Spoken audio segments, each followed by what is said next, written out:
Hello everyone, this is your friend from Naruto Audio Fanfics, and we are back once again with a brand new fanfic. Which is what if Naruto revealed his true power, defied Kakashi, and became the future husband of Mizukage Mei, Temari, Koyuki, Shizune, Yugao, Hana, Yugito, Tayuya alongside Hinata, Anko and Tenten Part 2. If you enjoy this story, don't forget to hit the like button, thumbs up, and subscribe to the channel for more amazing Naruto fanfics like this. So without wasting any more time, let's start today's fanfic. Naruto, Mei and Jiraiya were currently in Tanzaku and walking through the busy streets.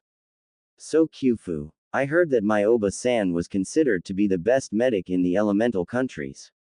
What else do you know about here? He asks, and Mei was wondering too since she heard about how powerful Tsunade was from her parents and always wanted to meet her in person. Jiraiya thinks about it and speaks up. Well, aside from being known for her awesome skills in medical jutsu and being the granddaughter and grandniece of the first and second Hokage, she's also known to be very strong. She can smash a boulder with a tap of her finger and cause earthquakes with a click of her heel. The last time I saw her go all out, she demolished a mountain with her entire fist. He answered, causing Naruto's and Mei's eyes to widen. Whoa, she can do that. Man, I can wait to meet her. The blonde says. She also goes by another name, Naruto.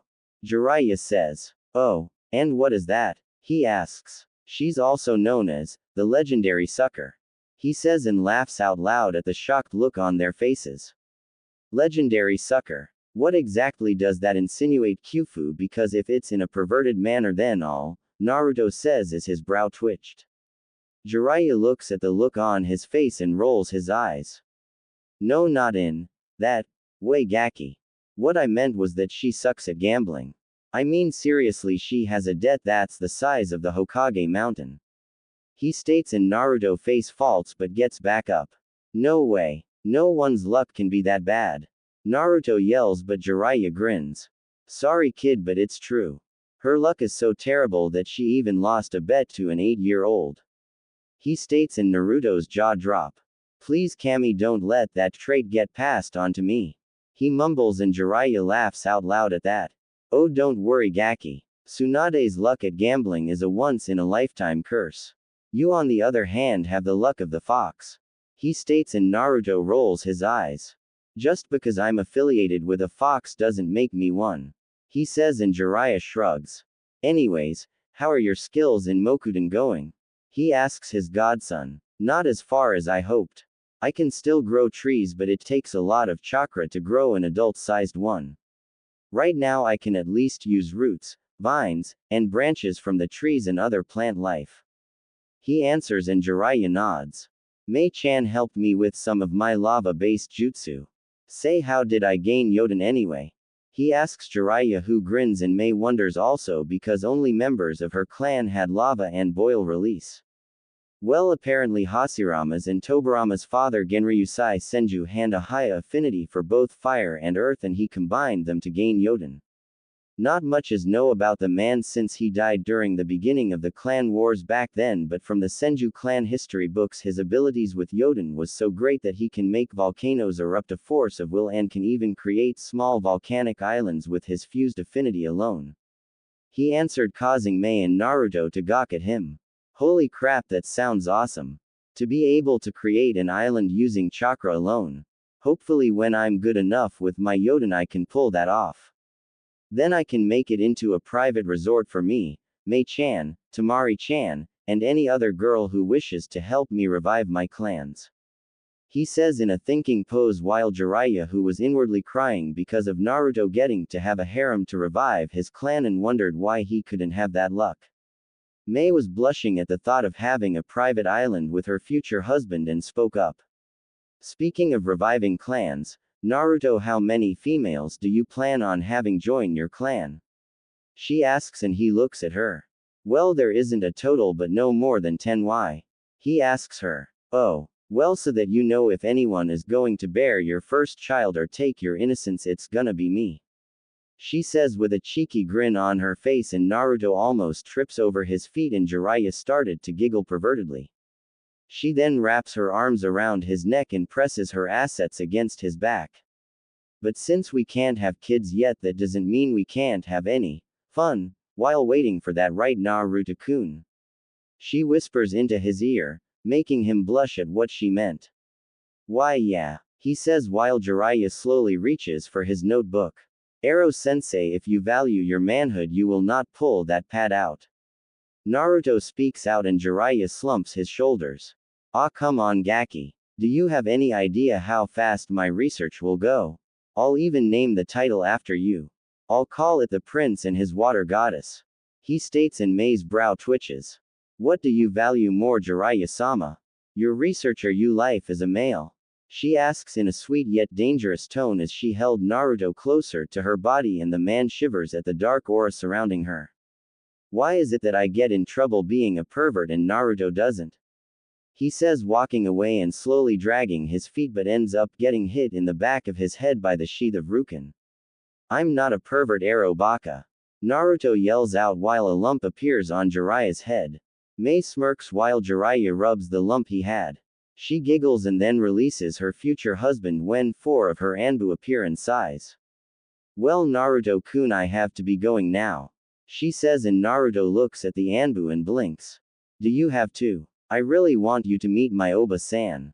He says, and a sad smile appears on her face. I know I want to also, but I also have a village to run, just like Sarutobi-sama does. Don't worry, I'll be safe and you can visit me whenever you like and send me letters via summoning or shadow clone. She says and walks over to kiss him on the lips, and he deepens it before releasing it. She then backs away from Naruto and waves at him before all 5 missed Nin Mizu shunshin away. That was when a thundercloud appeared on his head and his shoulders slumped while he cried anime tears. I miss her already. He sobs out while Jiraiya falls on the ground laughing his off. Oh Kami, this is rich. Minato acted the same way when Kushina went on a 2-week mission to River Country. I've never seen someone sulk so much in my life. He says while Naruto glares at his godfather and looks away again. Flashback. Jiraiya was trying to hold in a laugh as he saw Minato pestering Kushina, who had a tick mark on her face as she and her team got ready to leave. So you have everything right, Kushina-chan? He asks while her vein throbbed, making the Anbu sweat drop at how the two were acting. Yes, she answered. Extra clothes? Yes. Extra food? Yes. Extra weapons? Yes. She growled out as more veins appeared on her head. Quote, comma dot. What about extra ramen caused? If you want, I can go. For Kami's sake, Minato, I have everything now. Stop being such a worrywart, it's annoying. She yelled out, performing the demon head jutsu and yelling at his chibi form while Jiraiya snorted and covered his mouth. But, no buts, damn it. Seriously, Minato, I'm going on a 2-week scouting mission, so stop worrying over me. She says and huffs while folding her arms until Minato cupped his hands into hers and anime tears fell from his face. But I'll miss you, Kushina-chan. He blubbered out, and Kushina's whole face turned red in embarrassment and her colleagues snickered. I haven't even left yet, you idiot, and stop making a scene, you're embarrassing me. She yelled. After that, Kushina and the Anbu left out of gate while Minato was on his knees crying. I miss you already, Kushina-chan. He bawled out, and Jiraiya busted out laughing and rolling around the ground clutching his sides. Kushina hears this and shakes her fist in anger and embarrassment and lets out a frustrating sigh. For the love of Kami, he's such a baby. She mutters. Flashback ends. Jiraiya couldn't help but think that this was similar in a way. Man, oh man, if old age doesn't kill me, then my fits of laughter will. Honestly, Gaki, your father was a big baby when it came to your mother. You should have seen what your old man did to Fugaku when he tried to make the moves on your mom. Poor bastard was in the hospital for a month. I wonder what would happen if his son tried to pull a fast one on your fiancé. He says until Naruto gets out of his funk and his eyes were glowing red. If that Tem even thinks of touching my Mei-chan, I'll rip those eyes out of his head, tear his beads off and shove them down his throat and throw him into a gay bar. He yells out and Jiraiya's sweat drops. Yep. Just like Minato. He says as his sweat drop got bigger when he saw the kanji for death hovering over Naruto's head and could have sworn he saw the faint image of the Shinigami hovering over his godson. Alright Gaki, we wasted enough time, so let's go and find. Run. Run away. That monster destroyed the castle. A civilian cried as he and some others ran past Naruto and Jiraiya. The two blinked on confusion.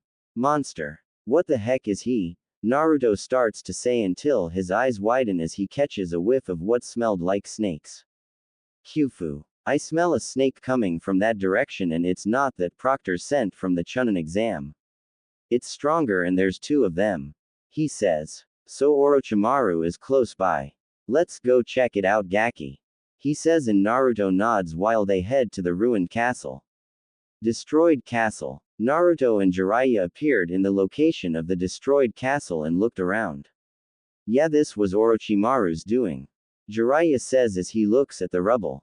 Naruto's eyes narrow. Goo. This place practically reeks of snake. But there's something else. It's not that strong, but I also got the scent of medicine, sake, and money.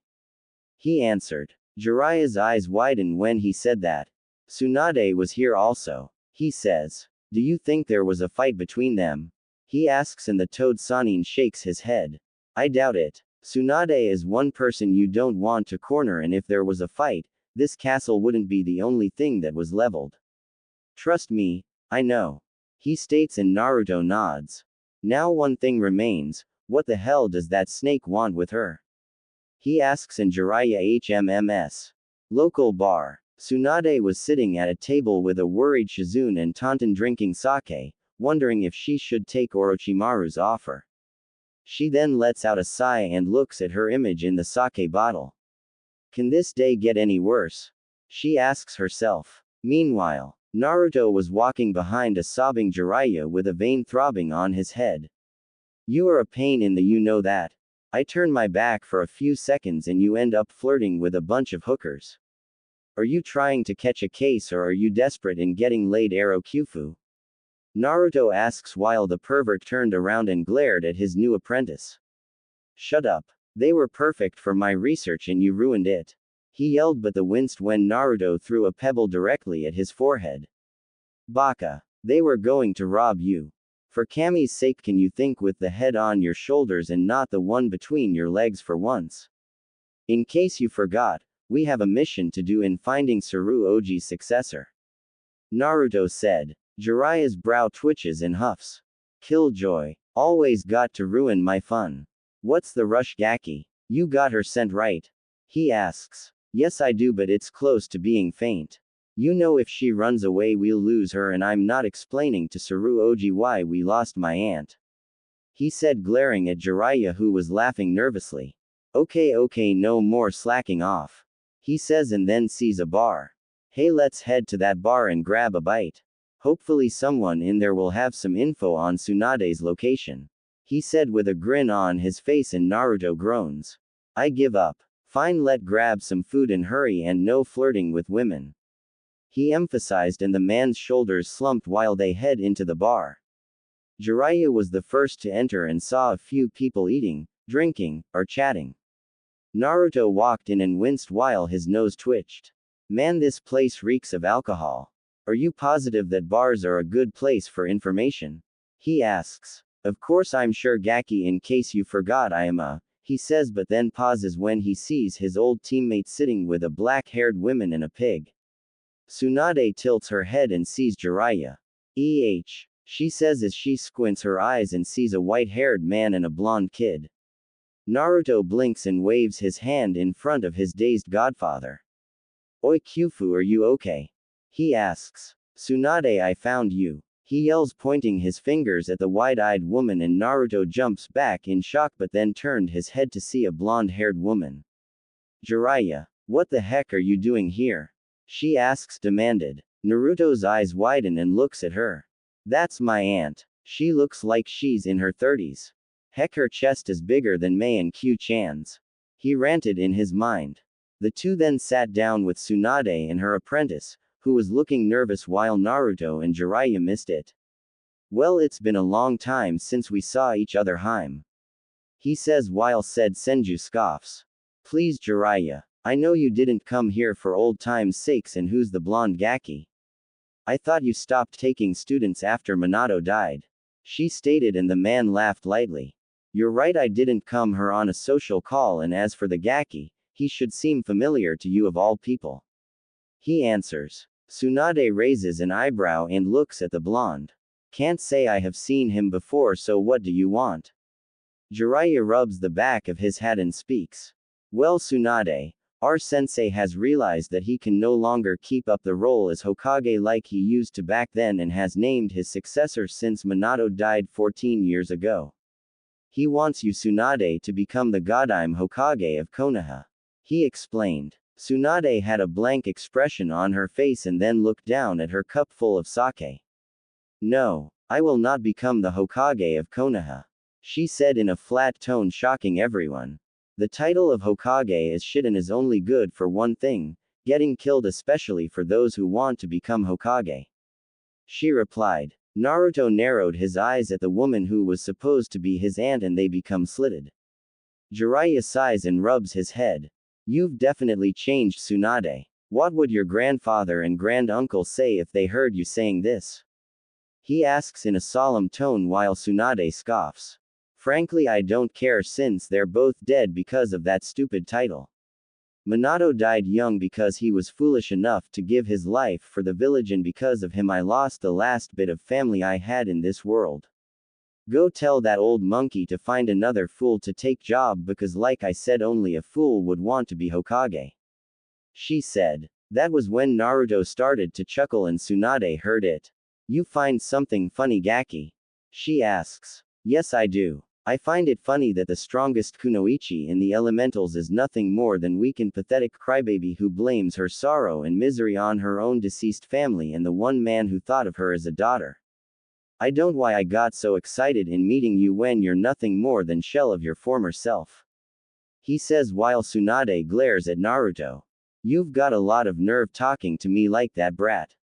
Who the hell do you think you are? She growled out, only for Naruto's expression to change from humorous to pissed and his eyes were cold and slitted. Oh, so now that I pissed you off with the truth, you won't get all high and mighty, huh? And who do you think you are calling the Hokages fools just because they gave their lives to protect something they cherished? Naruto says, standing up and slamming his fist on the table, rattling the food that was on it and leaving an imprint of his fist on it. I don't care what your problem is, you old bat, but don't you dare blame Tsuruoji for your losses. You need to stop wallowing in self-pity and grow the up. You don't see him or Jiraiya-sensei blaming Konoha for losing people they care about. He yelled, making the Senju's eyes widen at what he said.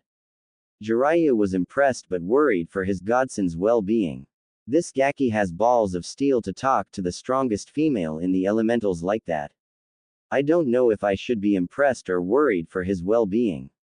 He thought, until Tsunade stood up and gave Naruto a look that would scare even Orochimaru. That's it. You and me outside. I'm gonna teach you a lesson in respecting your superiors, brat. She yells and Naruto smirks. Fine. Let's settle this outside, he says while they head outside. Outside the bar, Tsunade was standing a couple of feet away from Naruto while Jiraiya and a worried Shizune and Toten were watching. Don't you think we should stop this, Jiraiya-sama? The brunette asks while Jiraiya smirks. Don't worry, Shizune. He may be young, but he didn't become a chunin for nothing. If Tsunade was smart, she wouldn't underestimate him. Tsunade holds her index finger up and directs it to Naruto. One finger is all I need to beat you, brat, she says with an arrogant tone. Man, and I thought Neji and Sasuke Tem were arrogant. Is arrogance a disease that spreads in Konoha? He thought while he cracks his neck. You shouldn't underestimate me just because I'm a recently promoted chunin. It could get you killed, he says and pulls a kunai out of his sleeve and flings it at Tsunade. The legendary medic tilts her head to the side while the kunai flies past her head and sees Naruto charge towards her, and a smirk appears on her face. Naruto rears his fist back and tries to punch the female Sannin in the face, but she uses her index finger and swats it away, making him lean over, and his eyes widen when she brings her finger and thumb at his forehead and flicks him hard. Naruto tumbles away while she smirks. That's it. I expected more from your apprentice Jiraiya, she started to say until Naruto puffed away, making her eyes widen. Kage Bushin. Impossible. No Chunin should have that much chakra to pull that. She thought. Her senses kicked in and she leapt away from the ground and saw two pair of hands appear from the ground and then Naruto popped up from the ground. He then smirks and once again puffs away. Naruto appears behind her with his fist back and swings it at her face. Tsunade manages to grab his fist with her hand and tosses him over her shoulder. He flips in midair and lands on his feet and smirks. Looks like you lose this round, Tsunade. He says, and she had a puzzled look on her face. What do you mean I lost? You haven't even got a hit in yet. She stated, and Naruto chuckles. No, I didn't, but you failed to do one thing. Remember when you said your index finger was the only thing you needed to beat me? Just recently you used your whole hand to stop my punch, therefore you failed to beat me, a newly promoted Chunin. He stated like it was the most obvious thing in the world. Tsunade sputtered and points at him but then huffs and looks at the ground. Great. Just great. When word gets out that I got outsmarted by a promoted Chunin, I'll be the laughing stock of the nations. She mumbles. Shizune was gobsmacked and Jiraiya couldn't help but smirk. Another thing, Tsunade. Naruto says, and she looks up.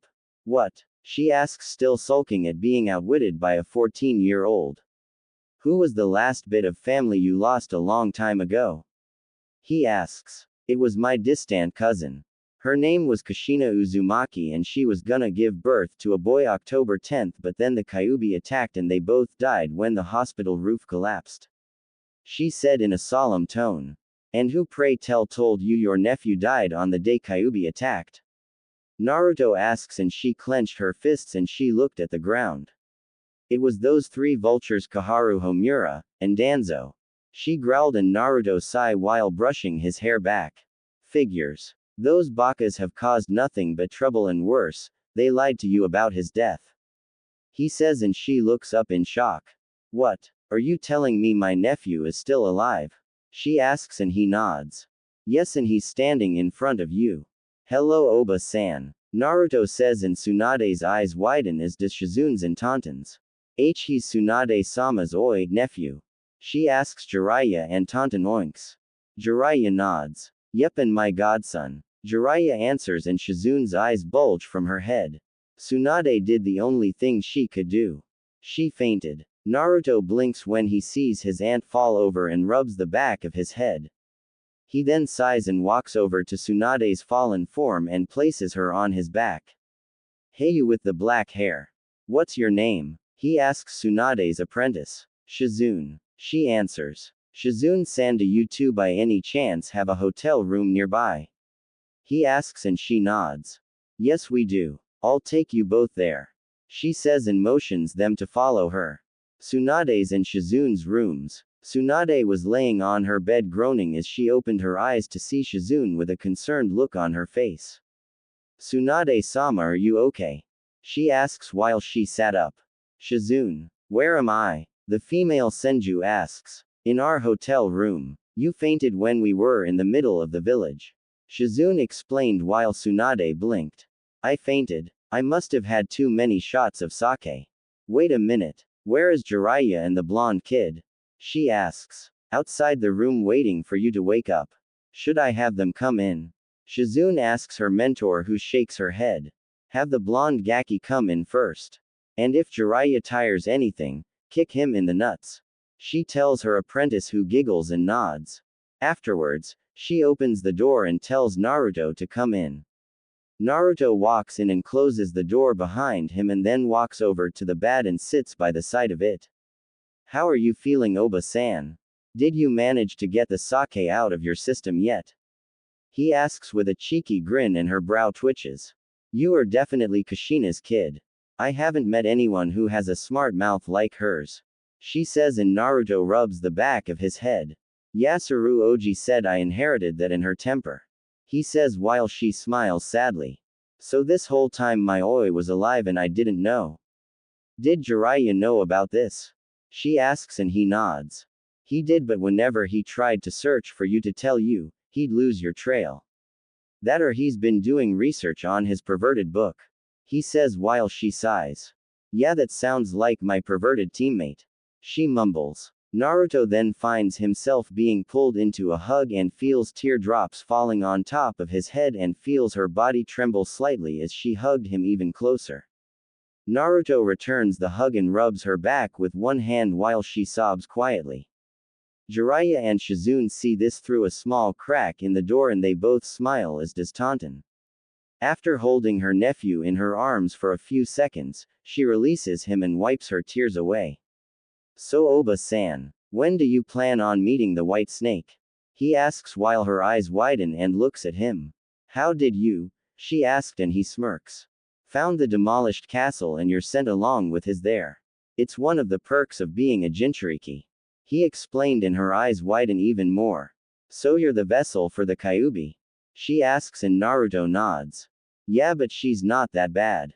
A little cranky and sadistic, yes, but not evil like a certain Uchiha and Snake. He growled while she looks at him wondering what Uchiha he's talking about. Anyway, when do you plan on meeting that pedophile? Naruto asks. In a week. Why? She asks. That faggot shoved his fingers into my gut and summoned some snakes to attack Konoha. I could have sworn he felt me up when he cut me off of Q during the Chunin exam. He says while shivering at being violated by a pedo. Tsunade's brow twitches and then smirks. Say Naruto, how would you like to make a bet? She asks and the blonde blinks. Sure, what did you have in mind? He asks. Jiraiya taught you some techniques, correct? Did he happen to teach you one of your father's jutsus? She asks and Naruto nods. Yeah, he taught me some of his personal techniques and the Rasengan. Why? He asks and she grin. How far are you in using the Rasengan? She asks and Naruto holds his right hand up and chakra swirls into a ball of spiraling and compressed energy. I finished mastering it in 2 weeks during my training for the finals and now I'm working on my own version of the jutsu by shaping it into a weapon like a shuriken and hopefully work on throwing it. I got the shape down but throwing it is like trying walk on air. Impossible, but I'm pretty sure I'll get it done. He says while she had an odd look on her face but then smirks. Alright then. I'll give you until the end of the week to complete this other version of the Rasengan. If you win I'll give you this. She says and holds out a necklace with a green gem on it. Naruto blinks and looks at it. What is that? He asks and she smiles. This Naruto belonged to your great-grandfather the Shadaime Hokage. It's kinda like an heirloom in our clan. This alone can buy 3 mountains and a gold mine. She states and his eyes widen. Damn. Abed, what if I lose? He asks and her grin grows. You have to give up all the money in your father's vault to me. So do we have a bet? She asks. Naruto looks at her hand and grins while shaking it. You've got yourself a bet, Oba-san. He says until he see the door open and Shizune fall over, as does Jiraiya. Tsunade-sama, are you serious? What are you thinking, placing that necklace in a bet? With your nephew no less. Or trying to kill the only family you have left?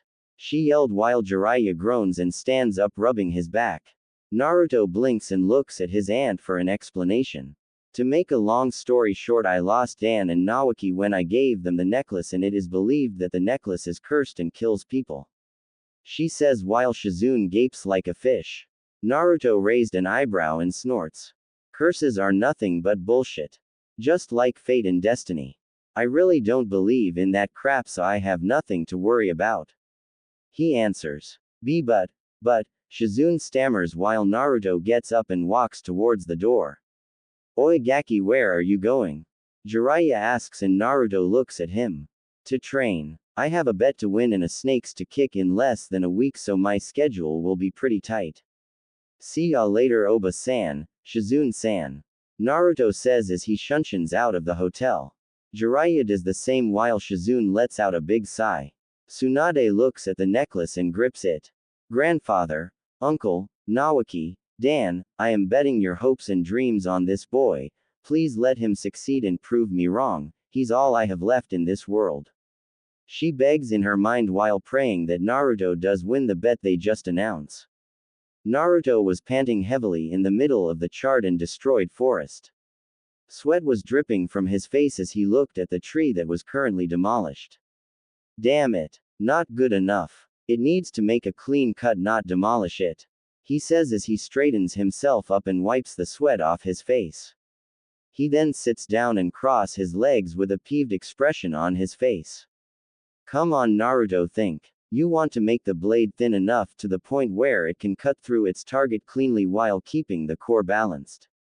Hey Q-chan, do you have any suggestions? Naruto asks the vixen. You could try adding less chakra into the core, but make sure it's balanced enough to rotate and move along with the blade. The blade should have more chakra added into it so that it can be stretched out. That way, even if the person dodges the attack, the velocity and speed that the blade is going will suck that person into the vacuum and the rotating blade will tear the target apart.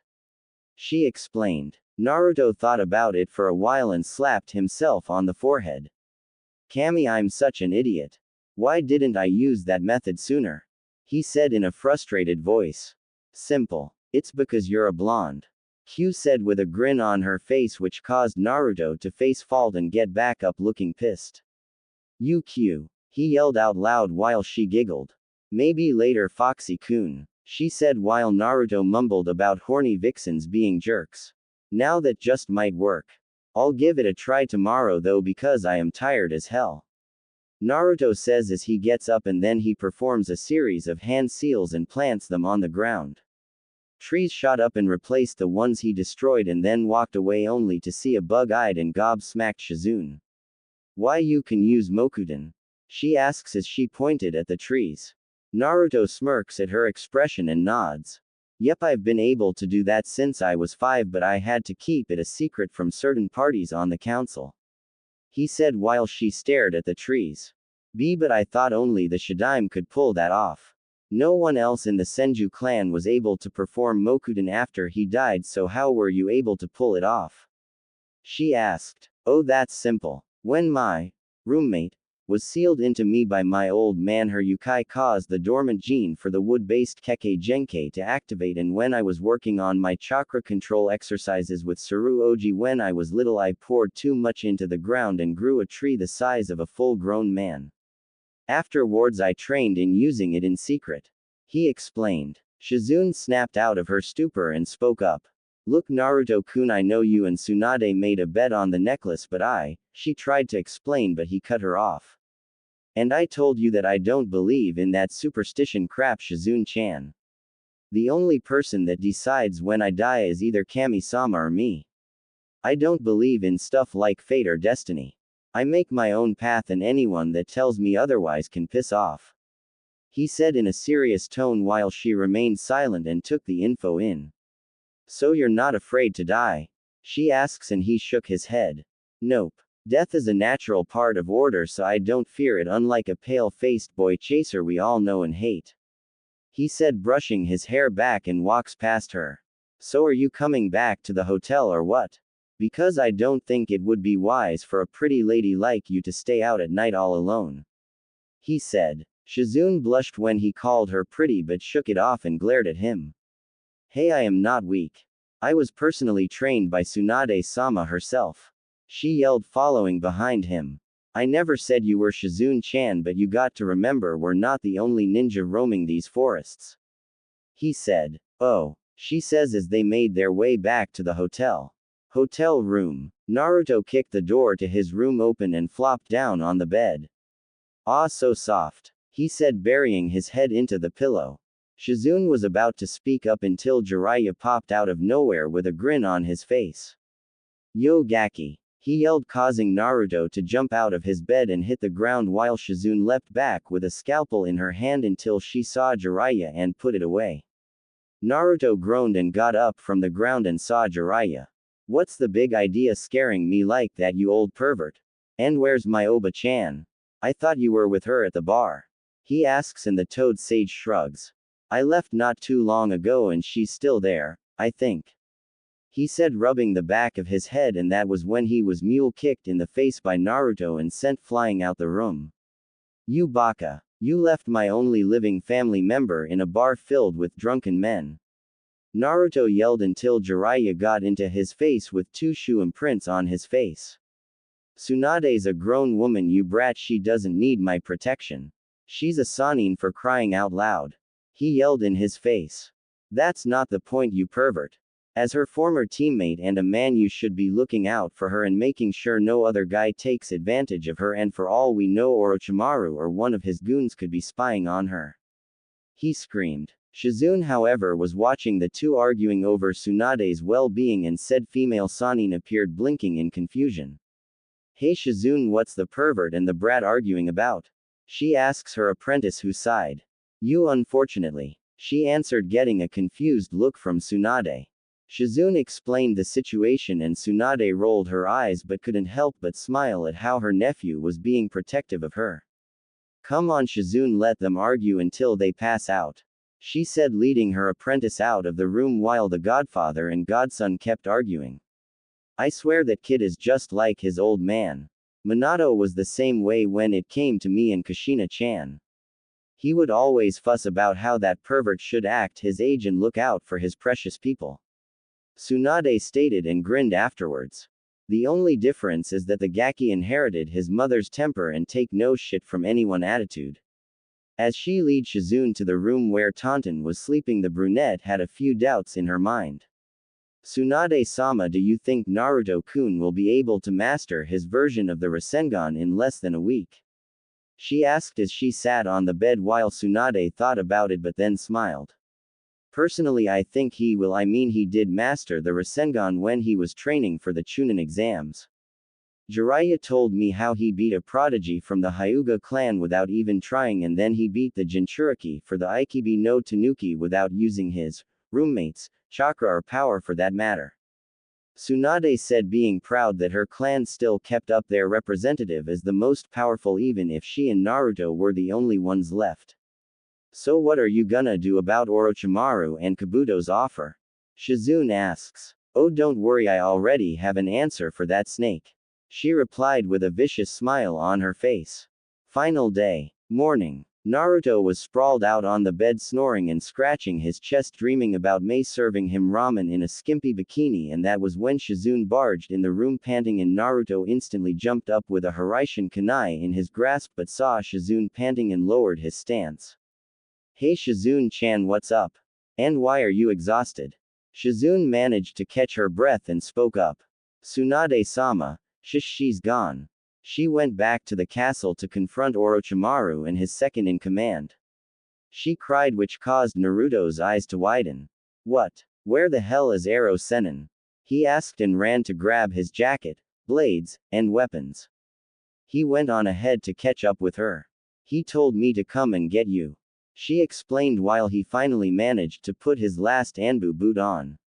Come on then. Let's hurry up and catch up with the pervert. He said as he ran towards the balcony with Shizune behind them, and they leapt out of the window. Jiraiya was currently making his way towards the castle, and he turns his head to see Naruto and Shizune catch up with him. Glad you two could catch up. Naruto, do you still have a good scent on Tsunade? He asked and got a nod from the blonde. Yeah, she's close, along with the hubby and someone else whose scent is kind of familiar. Naruto stated. Do you think Tsunade-sama accepted Orochimaru's offer? Jiraiya-sama? Shizune asked in a worried tone while the Toad Sage seemed skeptic. I hope not, Shizune, otherwise I'll have no other choice but to kill her. He answered grimly and prayed he didn't have to do that, while the brunette's eyes widened in shock and she looked down, hoping it didn't have to come to that. Hey, you two, don't doubt her yet. Naruto called out, getting their attention.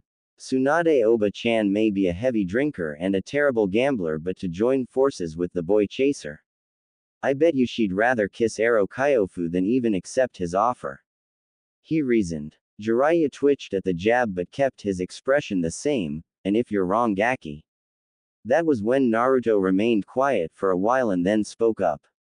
I'll beat her near an inch of her life, remove whatever sakes still left in her system, and drag her back to Konoha by her ankles. He said, cracking his knuckles. TCH. You are her nephew, all right. Now let's pick up the pace. I think I saw an explosion near the location of the castle.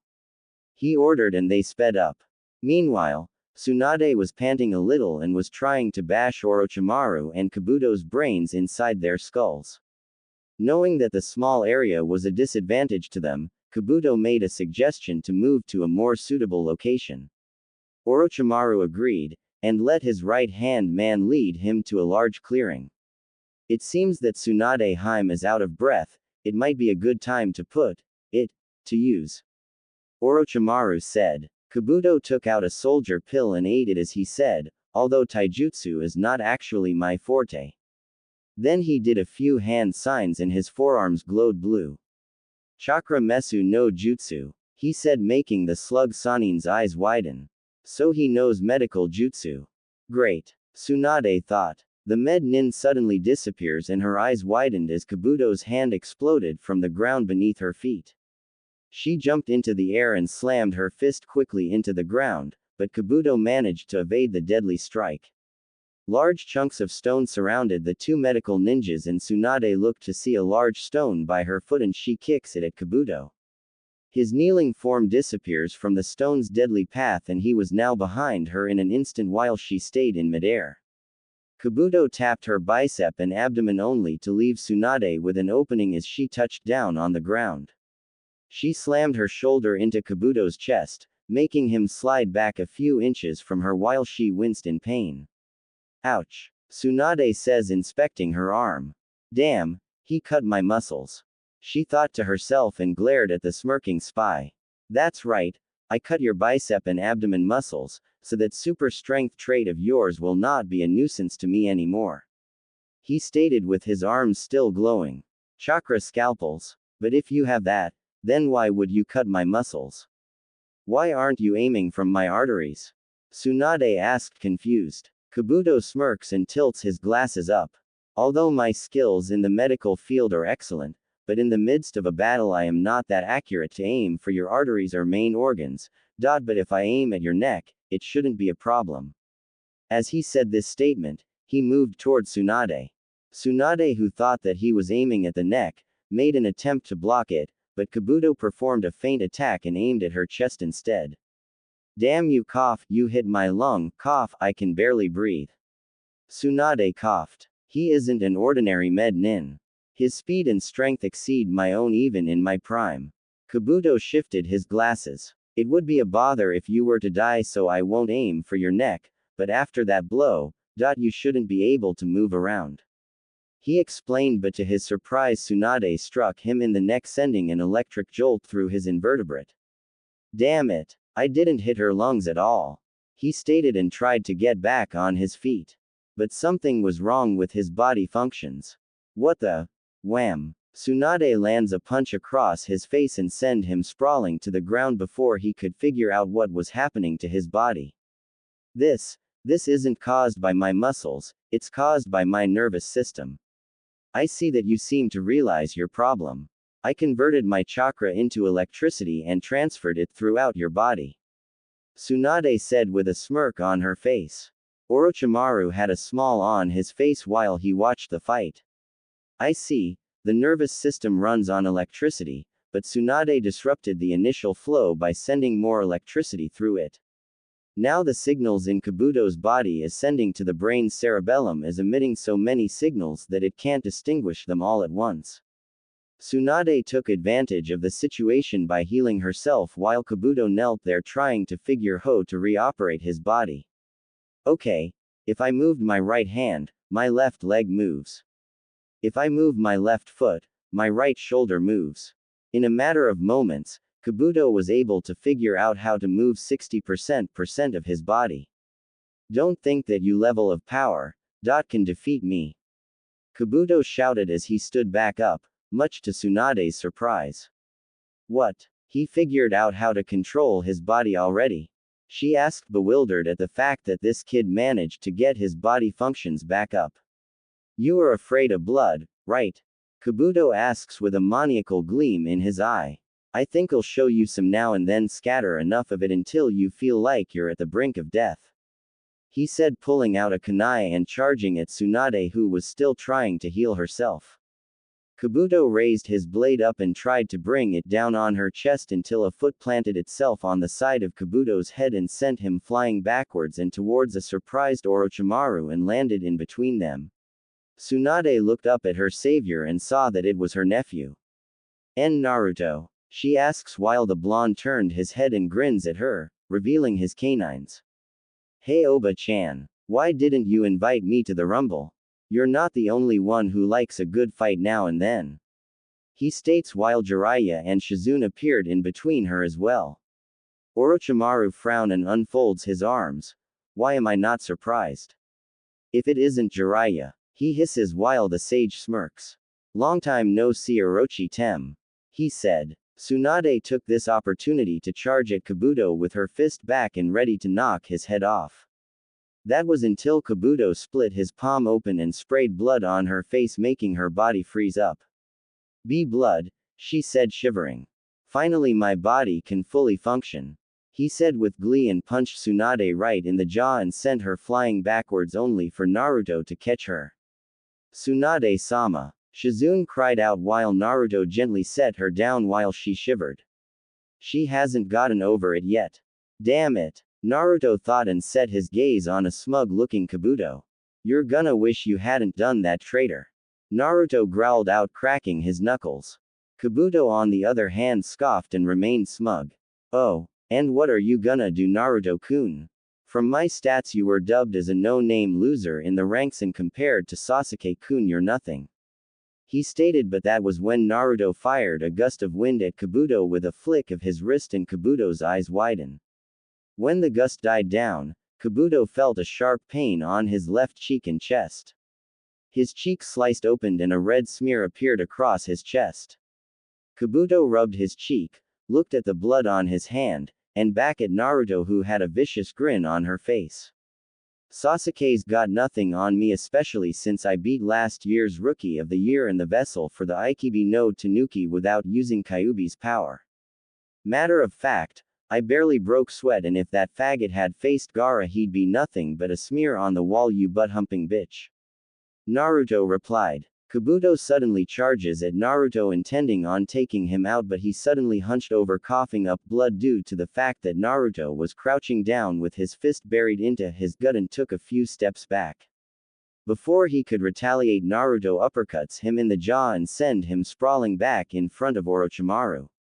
Naruto stands back up and cracks his neck and knuckles. Hey Orochi-uke, he said, making Jiraiya snort while the hubby sneers at the Namikaze. Tell your bitch to get back up on his feet before I die of boredom. Kabuto rubs his jaw and glares at Naruto while pulling out a blood pill and swallowing it. You're gonna wish you hadn't done that, you brat. Kabuto snarled out while Naruto got into a battle stance and did a, come on, gesture with his hand. Bring it on, bitch. I'm gonna beating you into the ground for what you did to my aunt earlier. Naruto said, which made their eyes widen. He was Tsunade's nephew. You're related to Tsunade? Kabuto asks in shock while Naruto grinned. Yep, into the Shoin Nadaime Hokages as well as the Yondaime Hokage aka the Kiroi Senku. Minato Namikaze. Naruto says with a huge grin on his face, making the two's eyes widen and remain silent. That was when Kabuto yelled. Impossible. There's no way weakling like you is related to the Senju clan, especially to the legendary Yellow Flash. Jiraiya on the other hand chuckles.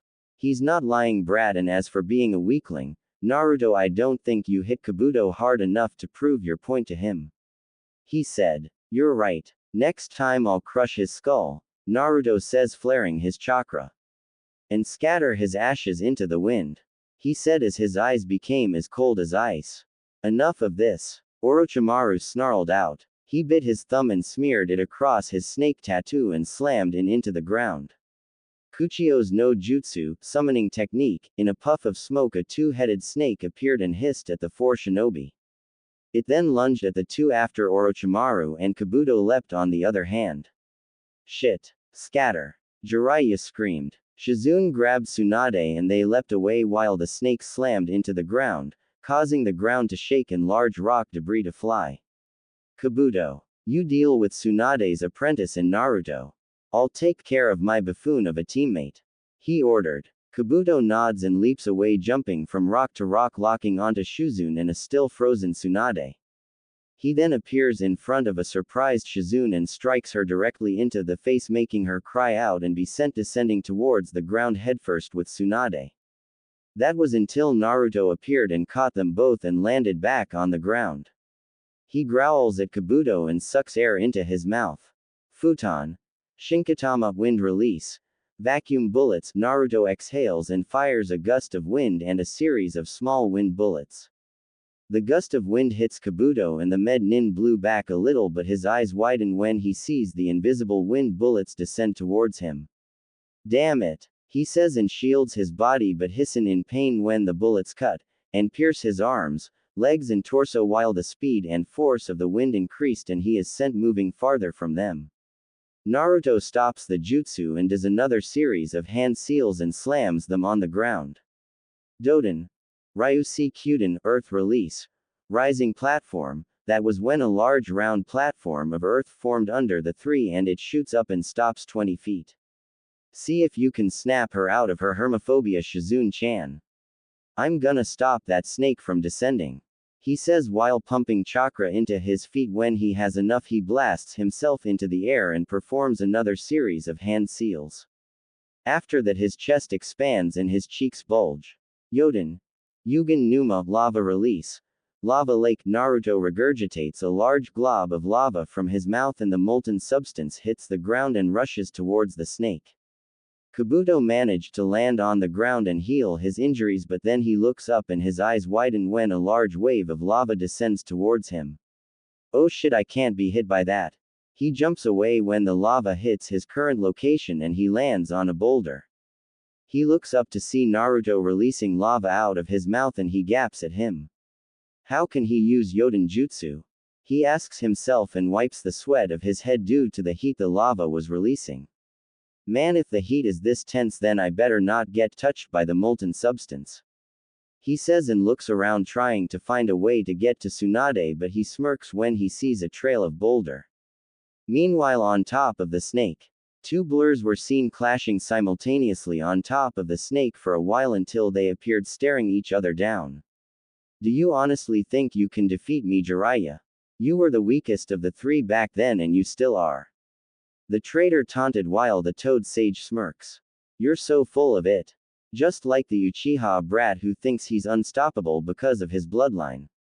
He said, and that was when Orochimaru launched 3 poisonous snakes from his sleeves and they descended towards Jiraiya, who evades them and in a burst of speed vanishes and palm strikes Orochimaru in the chest hard enough to send him flying backwards.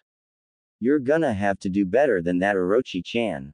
Jiraiya drawled out until he was bite in the jugular by an extra snake. Orochimaru landed and skidded backwards smirking, but then he frowned when Jiraiya turned into mud.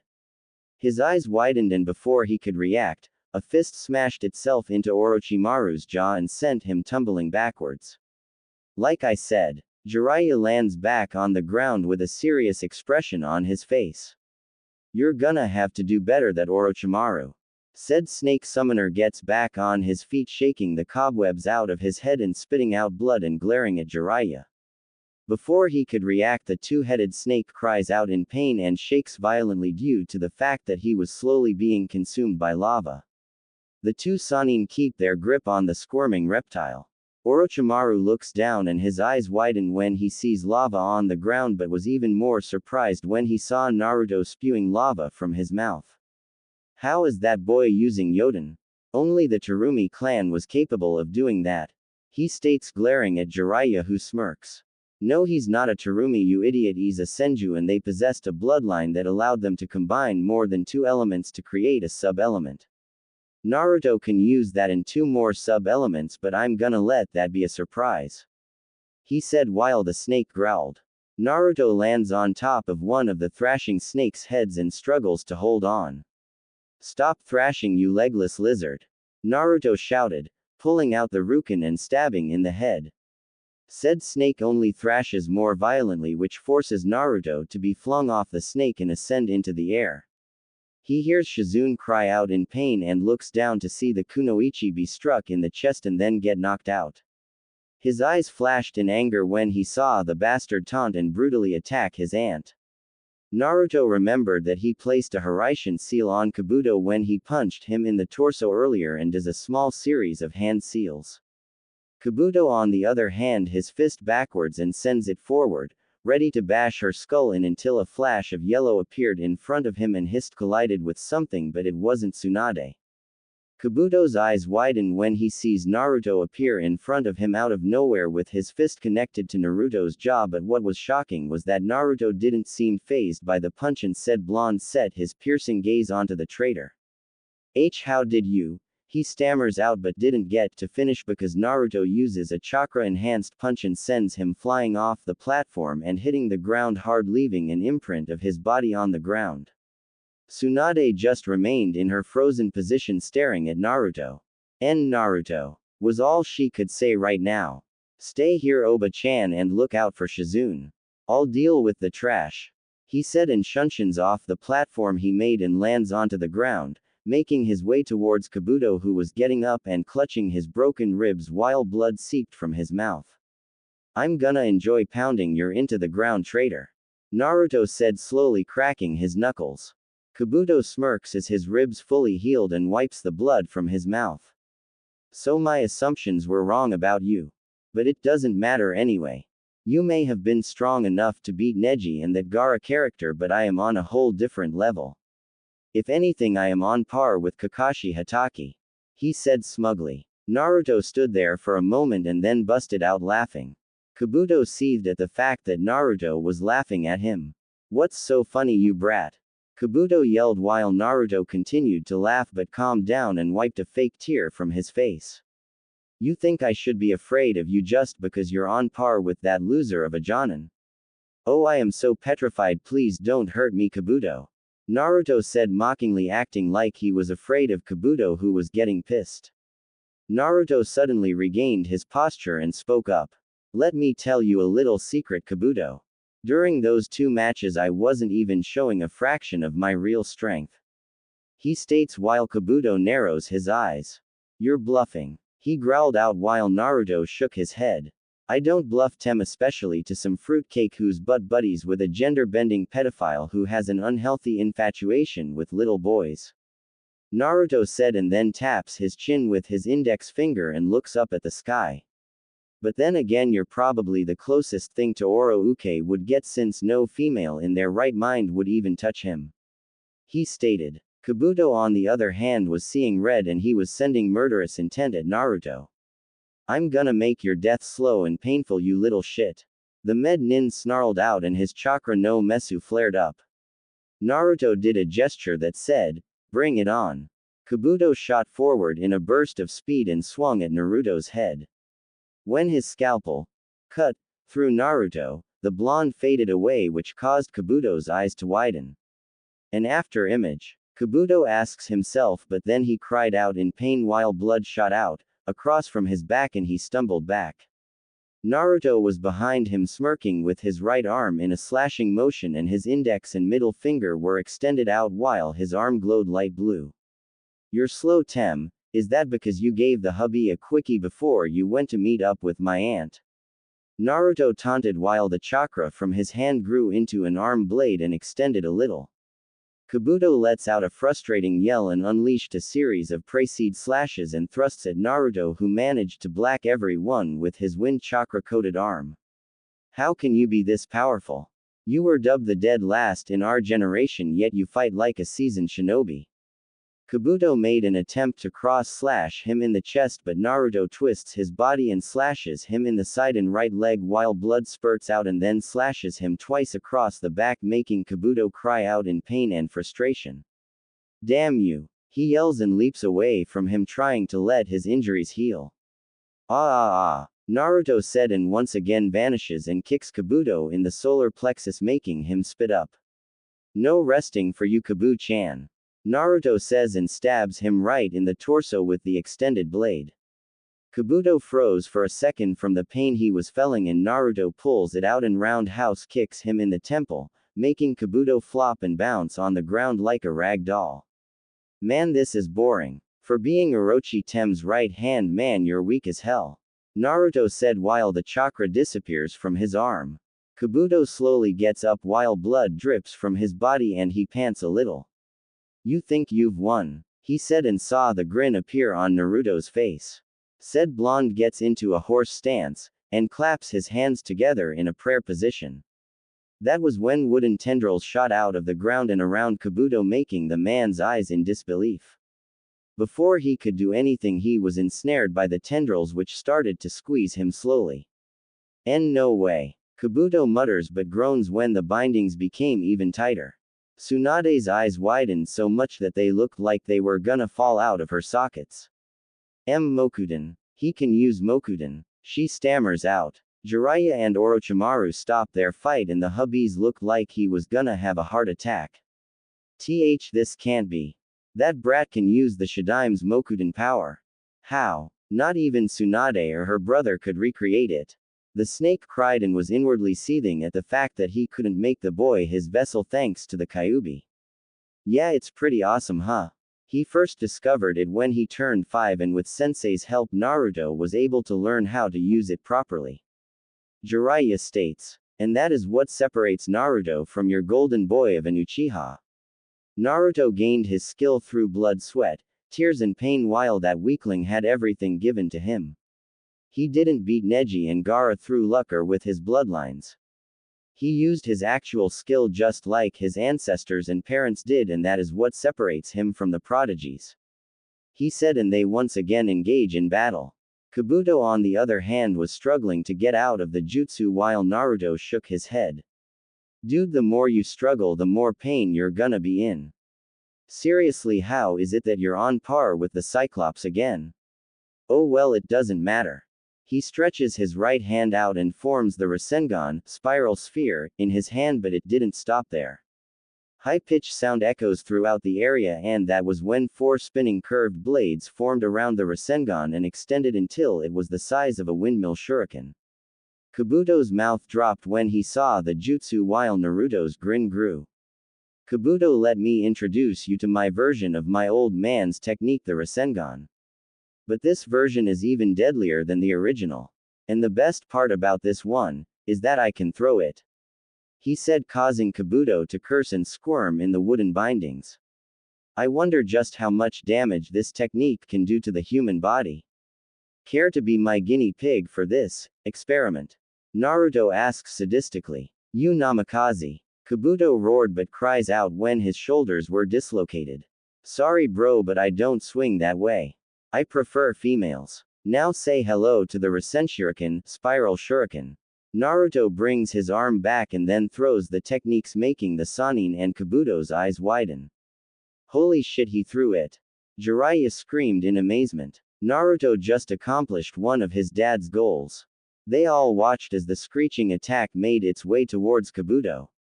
No. No. Damn you Naruto, AAAARRRRGGHHHH. He cursed but cried out in sheer agony as the technique grinded into his body and tore him apart at the same time. That was when a spherical vortex made of chakra slowly surrounded Kabuto's body and expanded, creating a large crater for a few seconds, and then it explodes, making everyone shield their eyes from the move. When the dust cleared, they all saw a 20-foot wide crater, and in the middle of it was a bloody and shredded Kabuto laying face down and twitching on pain. Naruto let out a sigh of relief and looked down in the crater and grinned. It official, I am awesome. How do you like my new technique blocker? Naruto said while doing a victory sigh. Tsunade on the other hand remained speechless, and for the first time in her life a true smile formed on her face. He did it. He won, she thought. Naruto leapt back on the rock platform where Tsunade and an unconscious Shizune were and walked over to the motionless brunette and kneels down. His hands started to glow green and the green chakra formed over Shizune's body. The injuries on her body started to heal up and then the glow died down. Shizune groans and slowly opens her eyes only to see Naruto's smiling face. Naruto-kun, she asks and the blonde nods. Glad to see you're okay, Shizune-chan. Naruto says while she sits up and shakes her head a little. The last thing I remember is that Kabuto character striking me in the chest and knocking me out. She said. Yeah, he did, but you won't have to worry about him because right now he's taking a dirt nap, but not a permanent one. He replied with a grin on his face, but then he felt a hand on his shoulder. He turned his head to see a smiling Tsunade. She then removes the necklace from her neck and puts it on Naruto's. I believe this now belongs to you now, Naruto. Congratulations, you won the bet. She said, and he smiles back at his aunt. With Jiraiya and Orochimaru. Orochimaru was furious. No, he was beyond furious because the so-called former dead last of the Leaf Village, now last heir of the Namikaze and Senju clan, had beaten his right-hand man with an improved version of his most hated enemy's jutsu, the Rasengan. Man, oh man, if only you could have seen the look on your face, hubby. I can't believe the Gaki managed to make an improved version of the Rasengan and throw it, and in a week no less. Guess the apple doesn't fall far from the tree, hubby. Jiraiya states while the hubby's frown grew. This boy is starting to become a nuisance. First he ruins my invasion plans, now he beats Kabuto-kun with a more powerful version of the Yondaime's technique. Not to mention he is the last male of the Senju clan with the powers of the Mokuden as well as Yoden Jutsu in his arsenal, and not once did he use Kyuubi's power. If he continues to grow at this rate, he'll become a huge problem for me in the future, so he must die. Right now. That was when Orochimaru leapt off the dying snake and descends towards the others. Jiraiya curses and leaps after the criminal. Oh no, you don't. Orochimaru suddenly twists his body in mid-air, looking back at Jiraiya, and launches his long purple tongue at the Gamma Sennin. Jiraiya manages to evade the tongue, but it wraps around the man's ankle. What the devil? Jiraiya didn't get to finish because he is jerked backwards by the tongue and slammed into the hard ground. Orochimaru adverts his body towards Tsunade, Shizune, and Naruto with the blade of Kusanagi extending out of his mouth and aimed right for Tsunade's back. Shizune saw this and gasped. Tsunade-sama, look out. Shizune cried out. Tsunade turned around and her eyes widened as she saw Orochimaru head right for her with a maniacal look on his face and his blade aimed for her heart. Clang. Orochimaru's eyes widen when he sees his prized weapon being blocked with the flat side of Naruto's Rukin. You really are a stupid fool, Oro Uke. Naruto said and started to channel lightning chakra from his hand and into the blade. Raiden. Raiko Nagashi, lightning release, lightning current. Currents of yellow lightning shot out of the blade and struck Orochimaru all over his body. The hubby cries out in pain as he is electrocuted and burned by the jutsu and starts to stumble backwards. Naruto ended the jutsu and took this opportunity to strike the white snake dead in the face with his fist and send him flying off the rock platform and into the ground. Orochimaru lands back on his feet, skids back a little, and retracts his blade and grits his teeth in pain and slowly gets back up as static jolts around his body. Damn it, I forgot about his lightning affinity when he used it against the vessel for the Aikibi. He growled out. But that means he also possesses a water affinity, meaning he can use all 5 elements. But that's not possible. The only way he can gain all 5 is if he had the Rinnegan. Jiraiya groans and gets back on his feet, rubbing his head only to see Orochimaru struggling to get up. Man, I can't believe he got me with that disgusting move. Now I'm gonna have to use disinfectant to get that slime off my ankle. Kami knows where that thing has been. Jiraiya mumbles. Kabuto. A torn, bloodied, and slowly healing Kabuto was slowly crawling out of the crater with just one arm. Damn it, that jutsu has slowed down my healing factor. I can barely crawl out of this crater without being in so much pain. It was a good thing I put a strong layer of chakra around my body, otherwise the technique would have destroyed me. He said and winced in pain as his torn left arm throbbed and continued to crawl up the crater. Meanwhile, Naruto was about to advance on Orochimaru with his blade drawn only to have Tsunade step in front of him. Oba-chan? Naruto asked and said. Senju looked back at him and smiled. I'll take it from here, Naruto. You've done your fair share in handling the bastard's right-hand man, so now it's my turn to deliver some justice on this bastard. She says. Naruto blinks at her and grins. Sure thing, but first. Naruto placed a glowing green hand on her and her previous injuries were gone instantly and her body was rejuvenated. There. Now you don't have to worry about facing the Tem with only half of your strength and show him what real ninja is capable of doing. He says and she grins back. Thanks, and once we're done with him we can celebrate with a big bottle of sake. She said, and that was when Jiraiya appears. Mind if I join in the battle? The sage asks. The more the merrier. It's time to show this traitor what real ninja are capable of. Tsunade answers, and Orochimaru was cursing inwardly. Oh Orochimaru-sama. Said man heard the weakened and strained voice and turned his head to see a bloody Kabuto crawl out of the crater. Naruto on the other hand was surprised that the traitor survived his new technique. Well, would you look at that? The bastard survived. Oh well, I'll just have to be sure he's dead for real this time. Naruto says. Orochimaru leaps away and lands near a weakened Kabuto. How long will it take for you to heal? He asked his second in command. Another couple of hours to say the least. I'm sorry, but that attack did a lot of internal damage to my body. Kabuto said as he coughed up a little blood, and the snake frowned. I see. Now I have no other choice. He said and rolled up his sleeve, revealing the snake tattoo. The three-leaf ninja saw this and their eyes widen. Great, he's gonna summon Manda. You ready, Tsunade? Jiraiya asks and she nods. I was born ready. After today there will be one less Sannin in the ninja world. She said, and that was when Naruto spoke up. Mind if I join? There's a friend of mine who has an overdue reunion with that legless worm. Naruto asked and Jiraiya grins. You sure you got the energy to do a summon, Naruto? He asked and Naruto chuckles. More than enough. This is a once-in-a-lifetime fight and I want to be in and remember for the rest of my life. The blonde replied and Jiraiya chuckles and nods. Very well. He says and bites his thumb as does Tsunade. Shizune, get as far away as you can. She ordered and the brunette nods and leaps away. Naruto rolls up his sleeve and reveals the Hydra tattoo, getting a raised eyebrow from Tsunade, who shrugs and wipes her blood on her palm as does Jiraiya while Naruto wipes his on the tattoo. The four go through a small series of hand seals and stop at the ram seal and slam their hands on the ground. Kuchio's no jutsu, summoning technique. The four called and an explosion of smoke engulfs the area. When it clears, Gamabunta, Katsuya, Manda, and Yamada, in her dragon form, appear in the area with their summoners standing on their heads. As soon as Yamada no Orochi was seen, Tsunade and Shizune's eyes bugged out of their heads while Orochimaru and Kabuto had looks of surprise and disbelief on their faces. Holy!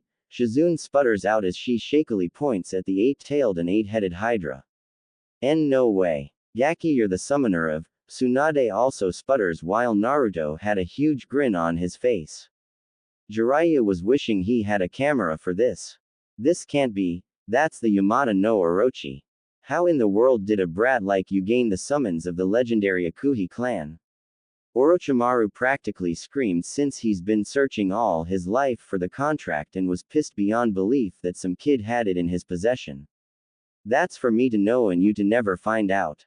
Besides, Shiro-chan wouldn't even let a vile creature like you be the summoner of her kin and would more than likely kill you, and judging by the look in her eyes she's ready to tear you and the overgrown worm you're riding on apart. Naruto said. You, Manda hissed out while 7 of Shiroi's heads hiss and snarl at the traitor. Hello, traitor. You've got some nerve making your own contract to give to that leech on your head, especially after I banished you and your kin from my tribe. She said, releasing murderous intent on the snake who sneered at his former leader. As if I care. I'm free from your control and your rule, wench, and now I'll finally have the pleasure of killing you and ending your reign as the ruler of the reptiles. Manda stated, and Shiroi's main head shot red fire out of her nostrils. You pompous fool. Have you forgotten who you're talking to? You're nowhere even close to being my equal, hatchling. She said and slammed one of her tails on the ground, creating a small earthquake. I'm gonna rip you apart and give your carcass to the crocodiles. We'll see about that. Orochimaru, no sacrifices are required for this. She's more than enough, he said as he reared his head back while Gamabunta slowly drew his tanto. You were always the arrogant one, Manda. Yamada-sama, allow me to assist you in dealing with this hubby. The chief toad asked. I too would like to help you, Empress of the Hydras. Katsuya requests and Shiroi nods. But of course, the more the merrier, she says. Katsuya decided to start the battle off first. Zeshi Nensen. Acid slime, acid spewed from her mouth and Manda slithered around to avoid it. He was able to constrict himself around Katsuyu and opened his mouth to bite the slug and inject his deadly venom, but Gamabunta joined the fray and thrusts his blade forward at Manda's head only for the snake to avoid it and clamp down on the toad's blade. One of Shiroi's heads opens its mouth and red fire slowly appears and grows. Kaden. Iku Hai, fire release, blazing fire. A stream of red-hot fire shoots out of her mouth and descends towards Manda. Said snake sees the attack from the corner of his eye and curses as he releases his hold on Bunta's Tanto and Katsuya. He lets out a hiss as he heads straight for Shiroi, who stops unleashing the fire attack. Naruto on the other hand starts to work on a series of hand seals. Shiroi-chan, lift your head up so that I can get a better view of the ground. The blonde says. Hi. The Hydra Queen replies and does so. Great. Now to slow that tem down. Yoden. Dai Yogan Numa. Naruto stops making hand seals and his cheeks bulge out. He suddenly releases a large stream of magma that lands on the field and slowly spreads across the ground. Manda sees the lake of lava and suddenly skids to a stop before he could come close to touching the molten rock. Damn that blonde urchin. Manda growled out. Now's our chance, Bunta. Gov me some oil. Jiraiya says as he does a series of hand seals. Got it. The chief toad says. His stomach bulges and afterwards, so does his cheeks, and then he shoots out a jet of oil. Kaden. Gamayu Enden, fire release. Toad oil flame bullet. Jiraiya releases a flame blast. When it makes contact with the oil, it turned into a high-powered flamethrower that descends towards Manda. Before the snake could react, his body was engulfed by a torrent of flames. After a while the technique starts to recede and the three were wondering if the technique worked. Did he get him? Tsunade asked as the smoke started to clear. Whyen it did. They saw the scorching form of Manda, but to their surprise the body slowly crumbled. Damn it. He shed his skin. Naruto said as he looked around, as did Shiroi. Indeed. Out of all the snakes, Manda was the slickest. Keep your eyes and ears focused, Naruto-kun. The Hydra Queen advised while the blonde nodded. The ground started to shake and Naruto's eyes widened. Crap. He's underneath us, he said. Shiroi's eye did the same and a purple blur bursts from the ground and heads right for her. Shiroi uses her clawed hand to grab the blur, but to her surprise it was just the tail. The burst once again and Naruto turned his head to see Manda appear behind Shiroi with his mouth opened wide. Gotcha! He cried as he ascends at the two. The white hydra on the other hand smirks, and before Manda knew it, two of her tails wrapped around his mouth and closed it shut. Please. As if a move like that would work on me. She stated and flung him over her and slammed him into the magma lake, and he let out a high-pitched hiss. Before he had the chance to free himself, the blade of a giant Tanto slams into the top of his mouth and pins him to the ground. Keep it shut. Tsunade yelled since she was the one who used Bunta's Tanto to pin him to the ground. Nice move, Haim. Jiraiya calls out and the slug summoner gives him a thumbs up. Orochimaru on the other hand growls in frustration because the battle is not turning out the way he wants it to. This is starting to become troubling for me. I have to at least take one of them out. He thought and had his sights on Tsunade. He then launches his tongue at the unaware female Sannin and said appendage wraps tightly around her neck. A strangled gasp escapes from her mouth and she struggles to free herself. Let's see you get out of this one, Tsunade Haim. Orochimaru says as he increases the pressure. A spinning demon windmill shuriken makes its way towards the appendage and instantly severs it, freeing Tsunade, who pulls the limping appendage off of her and rubs her neck. Orochimaru's eyes widen in shock when his tongue was cut in half and instantly retracts whatever part of his tongue he had left into his mouth. Naruto appears behind Orochimaru with yokai covering his arms. He extends them outwards, creating ethereal yokai arms that ensnare Orochimaru's arms, and said Sannin's eyes widen in surprise. Hey Orochi-chan. Naruto calls out, getting the man's attention. Here's a known fact about Jinchuriki and their partners. When sealed in their hosts, the vessel gains immunity to their potent chakra as well as the ability to use a certain amount. But it has another effect. One that is bad for those who make contact with the chakra. Naruto says while the yokai slowly squeezes the man's arms and they start to sizzle. You see, when the skin is exposed to a biju's raw and potent chakra, it acts like a poison, and depending on how much yokai the host conjures, it eats away at whatever it touches, like your arms for example. Naruto says, and Orochimaru starts to grit his teeth in pain. Right now I'm pouring Kyuubi's chakra into your arms and destroying the cells, muscles, and even the bone. Orochimaru couldn't take the pain and howls in agony as the blonde adds more yokai into the man's arms.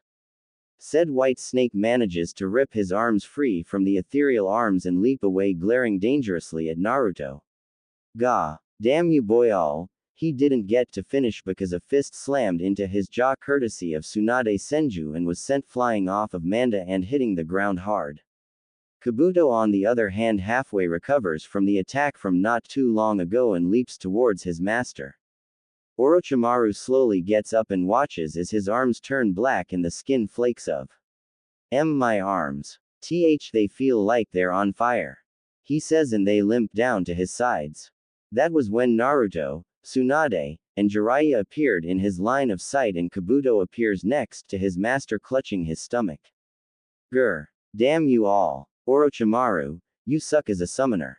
Thanks to you, I can't eat solid food for a month thanks to this damn blade that has put a hole in my mouth. You better not summon me again unless it's to face that wench. He said, setting his gaze on Shiroi. You couldn't beat me then and you can't beat me now, weakling. Now get out of my sight before I uphold my end and turn you into croc chow. She snarled out and Manda let out an angry hiss and dispelled. Orochimaru-sama, we should retreat while we can. I'm still recovering from that attack Naruto used on me, and without your arms, you can't use any jutsu. Kabuto stated, and the snake Sanin growled and glared at the three with all the hate he could muster. I can see that. Consider yourselves lucky, especially you, boy. You will regret crossing me and my ambitions, and I will crush Konoha into dust. He swore while Naruto had a feral grin on his face and his eyes were crimson. And I look forward to the day when I bring your head back as a trophy and mount it on your student's wall, Orouke. Naruto responded while the snake hissed and sank into the ground. Goodbye for now, Namikaze. Next time I will kill you. Kabuto says and puffs away, as do the summons. After a few minutes Naruto sighs. Well, that was fun. He said, and that was when Shizune appeared next to them. Yeah, fun if you can call it that, Mr. I love destruction and chaos. Jiraiya commented while Naruto snorts. Blame my roommate. She's a bad influence on me.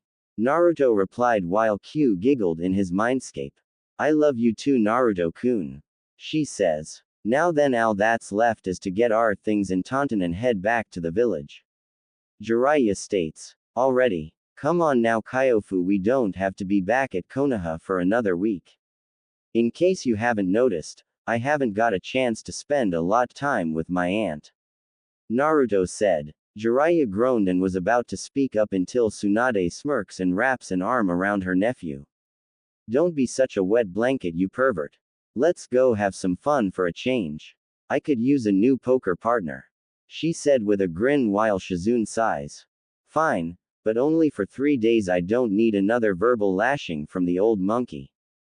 Jiraiya commented. Got it. Oh, and Oba-chan, you owe me 14 years worth of birthday and Christmas presents. He said, and she fell over while he walked away with his hands in his pockets grinning. Jiraiya on the other hand laughs his off while Tsunade gets up and mumbles about greedy nephews, and the two take off. Hiruzen was currently sitting in his office giving a nervous Kakashi Hatake a glare that would make even someone like Orochimaru nervous as hell. Do you want to know the reason why you are here, Kakashi Hatake? Sarutobi asked the man who shook his head. It's simple actually. You see, I got a report from a certain visiting cage about how you blatantly neglected one of your students in the hospital when he asked you for help against a powerful opponent, and you verbally insulted him and ridiculed him for his skills as a shinobi, stating that he shouldn't even be a shinobi. He said in a tone that meant Kakashi was in deep shit. Not only that, but you even had the nerve and gall to say the only reason he is even a shinobi in the first place is because I felt sorry for him. The god of shinobi released a burst of ki on the Junin, who shivered in fear. Where do you, a ninja under my authority, go off saying something like that when you know good and well that Naruto got his headband after stopping that traitor Mizuki from escaping Konoha with the forbidden scroll? He asked as the man looked away in shame while Hiruzen sighs. I am very disappointed in you, Kakashi. If there is one thing I don't tolerate is favoritism, negligence, and disrespecting a guest of our village, especially a guest that is a cage. Do you have any idea how much trouble we could have gotten in for your stupidity? He growled out, and Kakashi flinched. I'm sorry, sir. Kakashi apologized. Yes, I know you are, especially with how up your team is minus Naruto, since he was the only one in your team to be promoted to the Chunin rank. Pretty impressive for the dead last of the academy, right? Hiruzen replied while Kakashi remained silent. Hokage-sama, if I may ask, how did Naruto get so strong in less than 2 months? And how was he able to use those elemental jutsu, especially with his chakra control being so out of date? Kakashi asked Hiruzen, who sighed inwardly. If you must know, I had Jiraiya train Naruto and help him learn the things you failed to teach him in the past 2 months, since you were too busy coddling the Uchiha brat, and that boy's lack of discipline could have cost us to lose some important clients. Hiruzen said harshly, which made the son of the White Fang cringe. But thanks to Naruto and his performance when he faced and beat not only the Hyuga prodigy of the branch house but also beat the Kazecage's son, who, might I add, was the vessel for the Ikibi no Tanuki, Shukaku, the clients we got have doubled, and most of them have requested to have Naruto join in the high-paying missions they are offering to Konoha. He finished. I see. So what is happening to Team 7? Kakashi asked. Simple. Until I say otherwise, or until my successor gets here, Team 7 is on a 6-month probation period and will not be allowed to do missions outside the walls of Konoha, and will have to do D-rank mission. As for you, Kakashi, I'm afraid I have no other choice but to cut your rank down to Tokubetsu Jonin. He said, which made the man's eyes widened, and was about to speak up only to have Hiruzen raise a hand. Don't say anything. You will have a chance to regain your status once the probation is done, but until then you'll be doing 2 shifts of guard duty each day, and you are not allowed to read your book during this time. He said, and was inwardly smirking as he saw the horrified look on Kakashi's face. And that's not all. You will also be assisting your students in these D ranks and train them properly, meaning you will train Sakura and Sasuke equally, or else you will be having a one-on-one session with Ibiki and Anko for insubordination. He finished. Yes, sir. Is there anything else? Kakashi asked in a low tone. No, and Kakashi, Minato and your father Tsukumo would be very disappointed in you. I suggest you start waking up to reality and acting like a real ninja as opposed to, and pray that Tsunade is in a forgiving mood due to the fact that you neglected her nephew's training and progress as a ninja. He said as Kakashi left the room, but then his eyes widened and paled when he heard this as the door closed behind him. Tanzaku Gai Casino. Tsunade had walked out of the casino with a grin so wide that it looked like it would split her head in two, and the reason why is because her nephew had practically cleaned the casino out, and she was hugging a huge bag of money to her body and giggling like crazy. Shizune was right beside with bug eyes and her jaw hanging from the ground, as was Tenten. Jiraiya, on the other hand, was patting aboard Naruto on the back, saying how proud he was of his apprentice for being a gambling god. For those that had lost to Naruto were on their knees crying while looking at their empty wallets. Some of the richer folks nearly had heart attacks when Naruto cleaned them out in 5 games of blackjack and 21. I still can't believe that Naruto-kun won all that money. Shizune said with a stumped expression on her face. I never knew you played poker.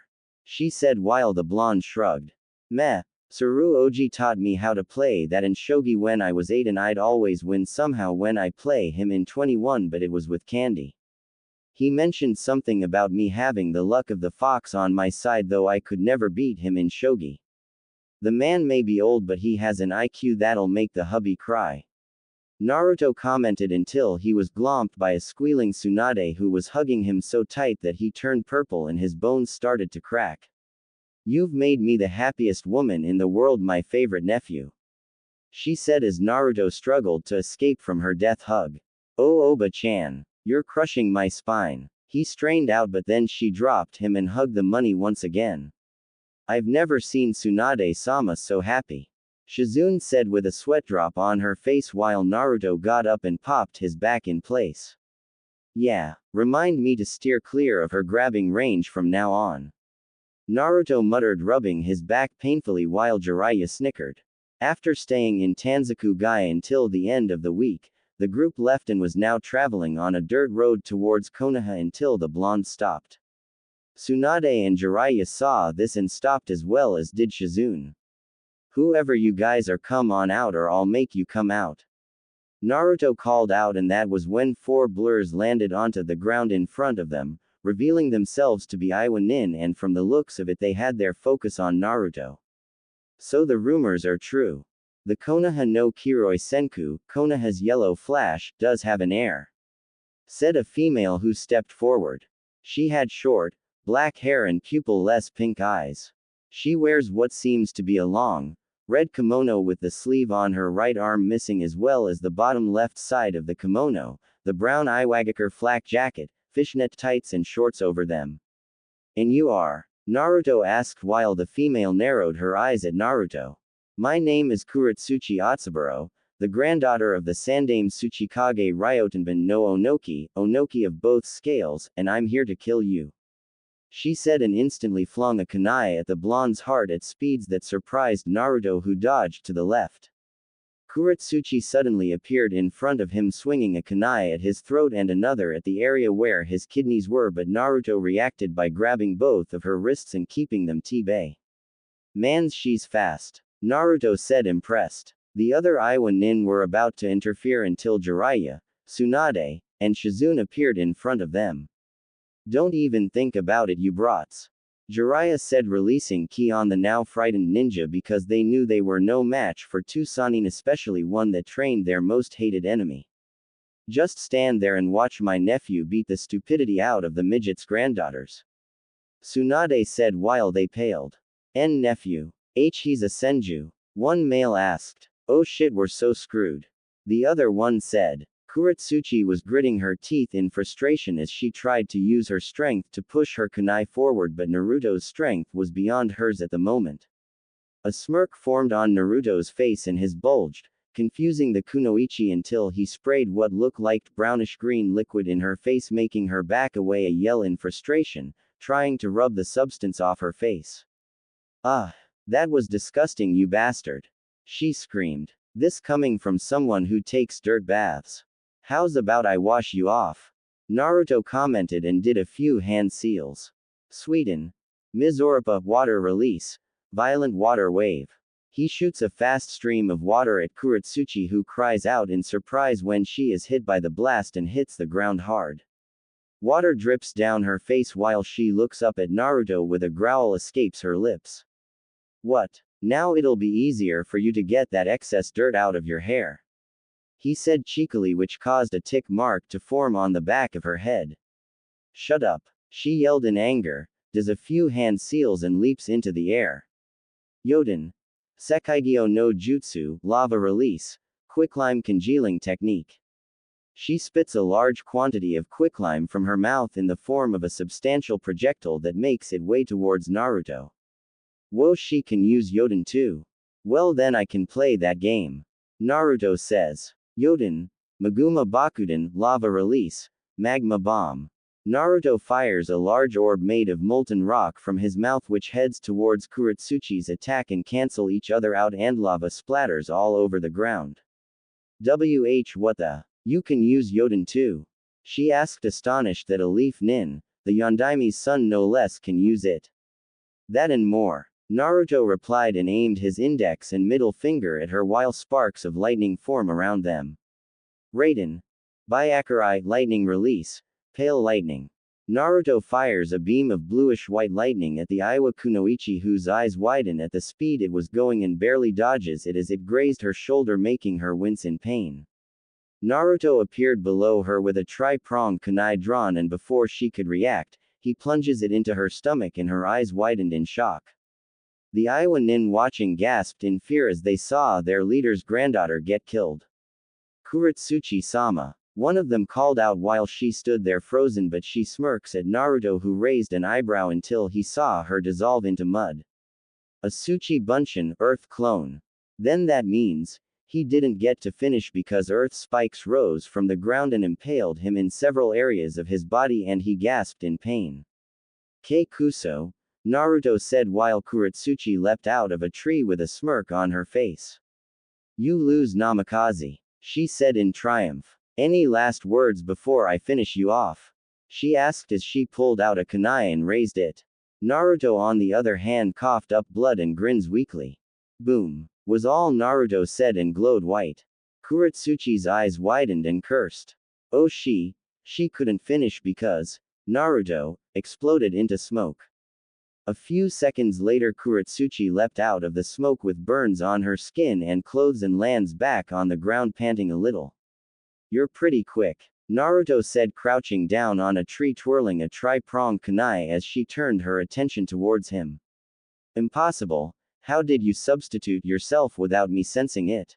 She asked while Naruto grinned. What can I say? I inherited my old man's speed, though you are the first foreign nin aside from my fiancé to force me to move that fast, especially since you're both Yoden users, though her style is more adverse than yours. He commented while she scoffed. Well then she must not be that great. She never got to finish because a flash of silver shot past her and embedded into a tree, and it happened to be a tri-pronged kunai knife. A cut formed on her cheek and a little blood dripped down her face. She wiped it off and looked up at Naruto, whose gaze was now as cold as ice, which nerved her a little. Rule number 1, Kuretsuchi-chan. Don't insult my fiancé because can kick your 6 ways to Sunday and will send you back to your old man in a matchbox. He said harshly. 2. Grow up. What happened back then was war and your people are just as responsible for killing Leaf Nin than my father was. Killing your leader's ninja and killing me will be bad for your village, and do you know why? He asked while she remained silent. Because not only am I the last Namikaze, but I'm also the last Senju, meaning that I am related to not just the Yondaime but the Shodai and Nadaime, and also the future god. I'm Hokage's nephew, so technically I'm related to 4 Hokages. He answered, making her eyes widened in dread. So now do you understand? Killing me will get your village wiped off the face of the earth by my village and her allies, so I'll do us both a favor and end this.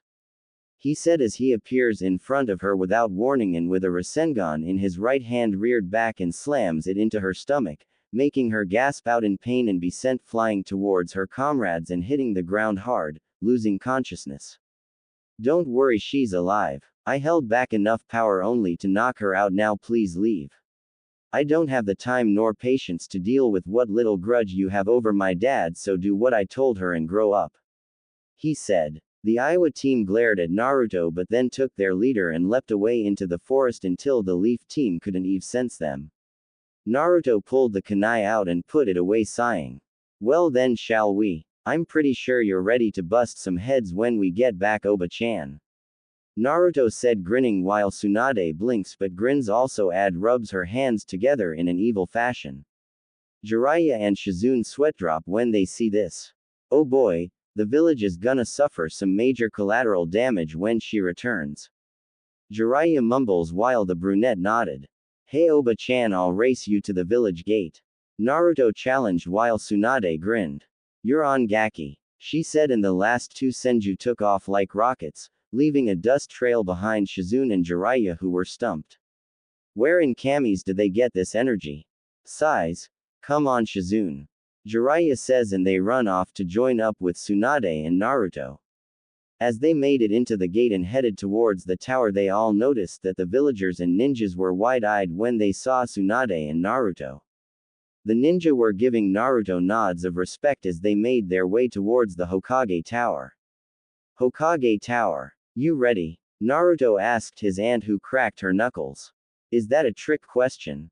It's time to rip out the weeds that are sucking the life out my ancestors' legacy, she said as she made her way towards the doors and then kicked them away, revealing a shocked council. Sarutobi on the other hand was smiling warmly while Danzo was fuming that the Iwa nin he had one of his root Anbu inform about Naruto's heritage failed to kill him, and now that Tsunade was back in the village he had to be extra careful, especially since his two main backers have been removed from their position thanks to Hiruzen Sarutobi. Ah Tsunade, it's great to have you back in the village, Hiruzen said with Tsunade smiling back. Likewise sensei, and I'm pretty sure you'd love to retire again and hand the mantle to me, correct? She asked, getting a chuckle from the man. But before we get to that, I need to know where those old buzzards Kaharu and Homura are, since they were the ones who told me that my nephew here was dead and were the ones as well as a certain group in this council responsible for how he was treated due to the fact that he contained the Kyuubi. She asked in a sweet yet dangerous tone that made the civilian members cower in fear. They're currently under house arrest until I say otherwise, Tsunade, since they along with a certain war hawk were responsible for lying about the demise of the current Mizukage's future husband after the civil war was over in Kiri and falsified documents that I didn't approve of, he said, and Tsunade raised an eyebrow at this. Current Mizukage? Future husband? Is there something I should know? She asked, which caused Naruto and Jiraiya to start sweating bullets. Hiruzen saw this and an evil grin formed on his face. Oh, you don't know. I thought Naruto or Jiraiya would have told you once they found you, he asked while the two waved their hands and shook their hands frantically in the background, screaming silent no's. Tsunade on the other hand blinked in confusion a couple of times. Tell me what? She asked while the two shook their fists violently at the old monkey whose grin grew. That your nephew is engaged to the Godime Mizukage Mai Terumi, he answered, making her eyes bug out while the master and apprentice slapped their foreheads. As well as the late Yondaime Kasuke's daughter Sabaku no Tamari, who was given to Naruto by Suna as compensation for their attempted invasion with Orochimaru, he answered. Say what? She yelled while the two made their way to an opened window. Naruto. Jiraiya. You two have some explaining to do, she said as she turned her head and saw them make an attempt to leap out the window. And where do you two think you're going? She yelled, which made them freeze in place. Run, Kyofu! Naruto cried as he leapt out the window with Jiraiya behind him. Tsunade ran towards the window with tick marks on her head. Oi, you two come back here right now and explain yourselves, she yelled, waving her fists at their retreating forms, and then looked back at Hiruzen, who sighs. Go ahead, Tsunade, but keep the damage to a minimum, Sarutobi said while a predatory grin formed on her face. No promises, she said cheekily and leapt after them. A few minutes later, two girly screams were heard begging for mercy while an enraged Tsunade was beating them senseless, causing large sweat drops to appear behind the clan heads. At least things won't get boring with those three around, Sum said to Hiashi, who just nodded. Indeed, he said, and a large crash was heard which made the ground under them shake. Hiruzen slammed his head on the desk and groaned. Why'd I bother? He muttered out. Announcement. Unfortunately, everyone, the following scene of Tsunade beating her former teammate and nephew was so violent and graphic that I had to skip the scene and move on to another. I apologize for the inconvenience, but the raiders would get me in trouble. Hospital. After Tsunade had beaten some sense out of Jiraiya and Naruto and healed them, she, Naruto, and Shizune went to the hospital after she heard about one of the genin getting seriously injured during the Chunin exam prelim matches and went to see if she could do anything to help this person. As they made their way to the second room of the hospital, they heard the sound of someone yelling about proving his flames of youth despite being injured, and as they turned the corner, they saw a pissed-off Tenten dragging a protesting and struggling Lee, who was wrapped in a bandage-like cocoon, back to his room. Lee, you're going back to your room and you're staying there. You shouldn't be training in your condition anyway, you got injured during your match in the prelims, Tenten said, and she struggled to drag Lee back to his room. But Tenten, I will weaken if I don't at least get a day's worth of training. Please, just 30 push-ups and I'll be done for today. He tried to reason. No, Yubaka, the doctor said, to stay off your feet until Tsunade-sama gets back, and training will only make it worse. She responded and was inwardly cursing at how her teammate could be this strong even in his current condition. Yo, Panda-chan needs some help. A voice behind her asked, and a tick mark formed on her head and growled at the nickname. Don't call me that, she yelled as she turned around, but then paused when she saw Naruto walking towards her with his hands in his pocket and was grinning. Naruto. Yo. Hey Lee, shouldn't you be in bed, bro? Naruto asked while the bowl-cut ninja blinked when he saw Naruto. Naruto-san, you have returned, my youthful friend. Congratulations on your promotion, Lee said with a grin on his face while Tenten bonked him on the head and said, Blonde chuckled. Same here, oh yeah, I'd like you two to meet my. He didn't get to finish because a green blur crashed into him and sent him flying into a wall, and that blur happened to be a grinning guy. Tsunade-sama, you have retuned. Thank you, oh youthful Kami, you have answered my prayers. He said in a prayer position with anime tears falling from his face while a spotlight shined down on him which caused everyone to sweat drop. Tenten, on the other hand, was trying to pull Naruto out of the imprint he made in the wall when Guy crashed into him and successfully did so while the blonde had swirls in his eyes. Hey Naruto-kun, are you alright? Tenten asked the groaning blonde. Tenten, why are there 3 of you standing in front of me? Naruto asked the girl whose sweat dropped until he shook the cobwebs out of his head.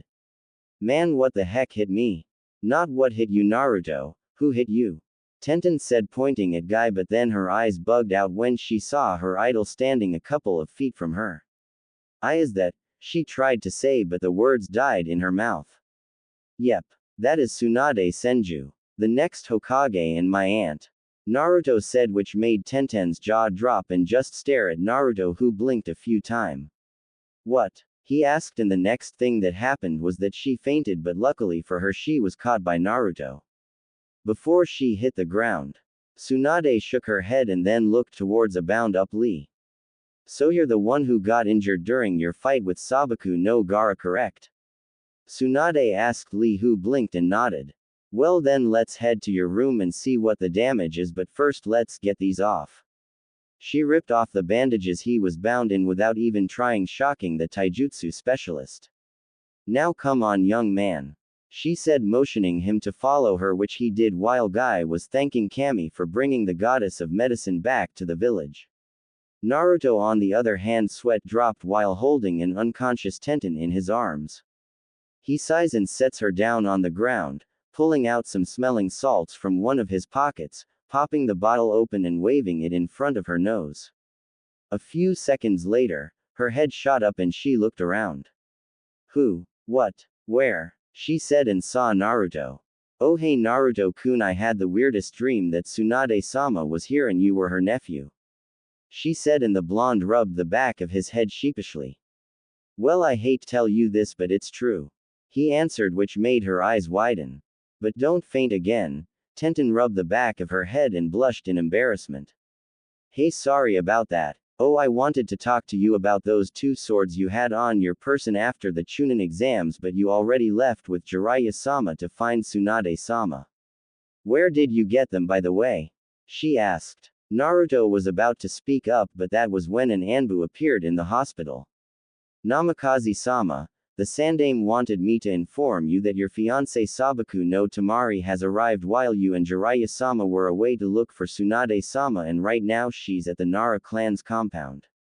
He stated, and Tenten's eyes bugged out when he said Tamari was his fiancé. Gotcha, well I'll see ya later Tenten, and I'll head to your dad's weapon shop and bring my swords with me, he said, and shunshuns away. Nara compound. Tamari and Shikamaru were engaged in a terrifying game of shogi. So far Tamari won 4 games with Shikamaru winning 5, and so far they were evenly matched. Hey, I should have known you two would have been doing this, said a voice, and the two looked up to see a smirking Naruto and Yoshino Nara, Shikamaru's mother, approaching them. Thanks for the green tea, Yoshino-sama. I've never tasted anything so amazing like the kind you made, he said politely and bowed. Why thank you Naruto-kun and just call me Yoshino-san and be sure to treat your fiancé like a queen. She said while he chuckles and does a mock salute.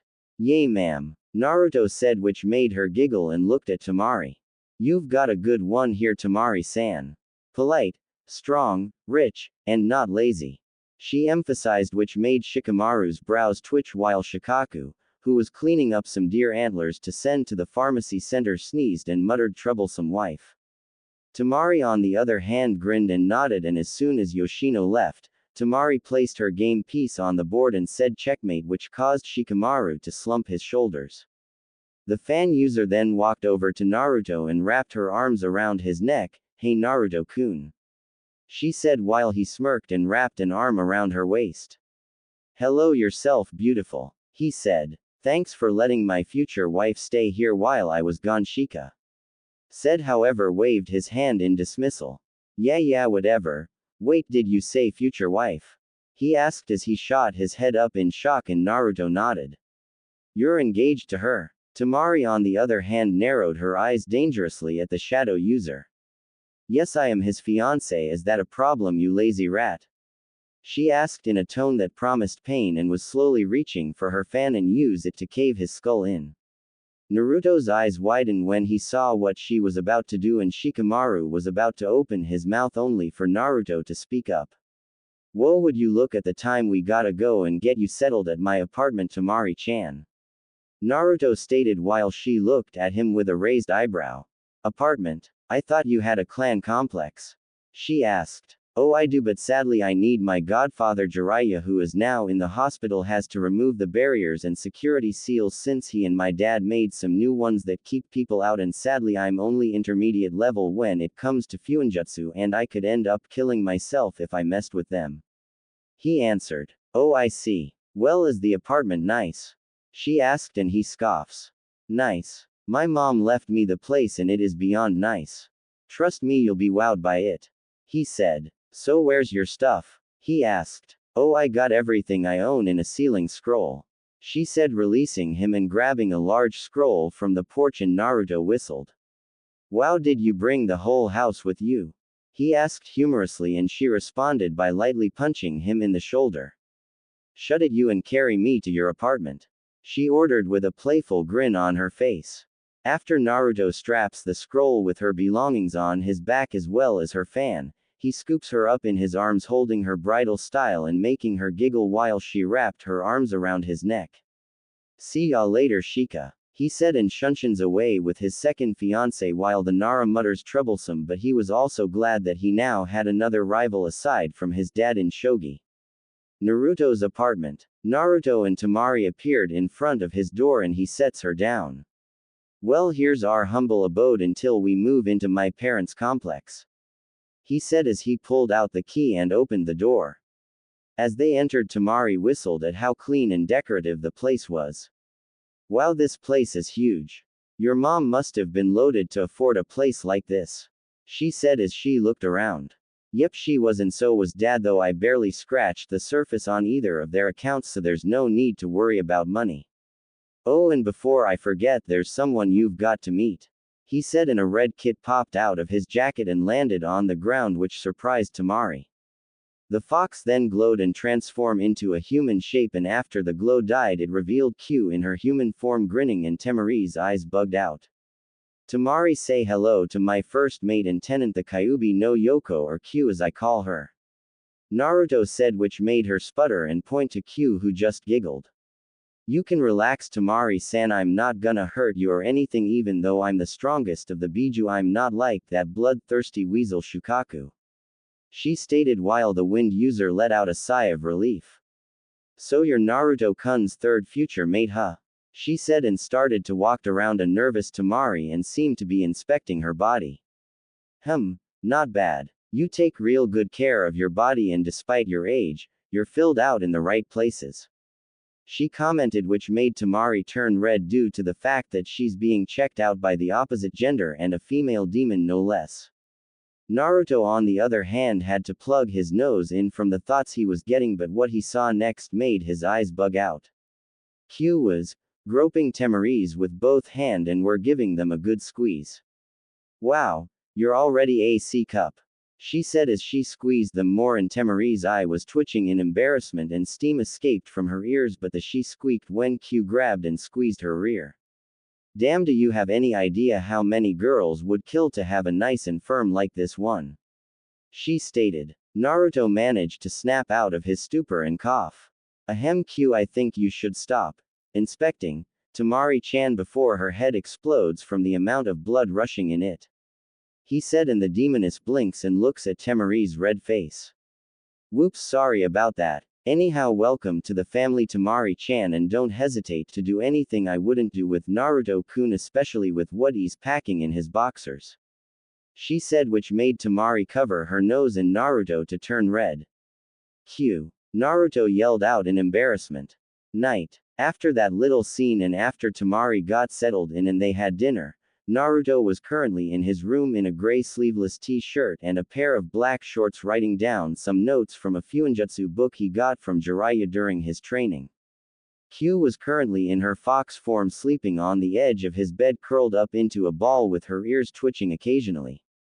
As he continued to do this, there was a knock on his door. Come in Tamari-chan, Naruto said as the door opened. He looked up and saw Tamari with her hair down and was wearing a light purple shirt that stopped above her knees. Hello beautiful, come to give me a goodnight kiss? He asked as he put the stuff away. Tamari smirks and walks over to the bed and sits down on it. Actually, I was hoping to stay the night with you, Naruto-kun. Please? She asked with a pout on her face while he chuckles. Sure, I was about to hit the hay anyway. He said, getting a grin from her. She crawled onto the bed and then kissed him on the lips and he returned it. After kissing for a few minutes, their lips parted and Naruto laid back. Tamari rested her head on his chest and pressed her body against his while he wrapped an arm around her. Good night, Foxy-kun, Tamari said while he smirked. Good night, Sabaku-hime, Naruto stated and snapped his fingers, which resulted in the lights turning off. A few seconds later, Tamari squeaked. Hey, no groping pervert, Tamari said in the darkness.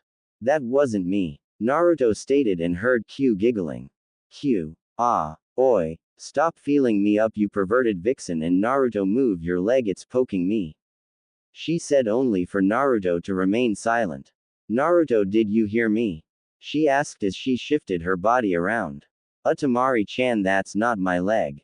Naruto replied and said female blonde was glad Naruto couldn't see the huge blush on her face. Q on the other hand was giggling like crazy. I told you he was packing. She said and groped them both, making them yelp. Q. Naruto and Tamari yelled at the same time as she grabbed them both in the darkness.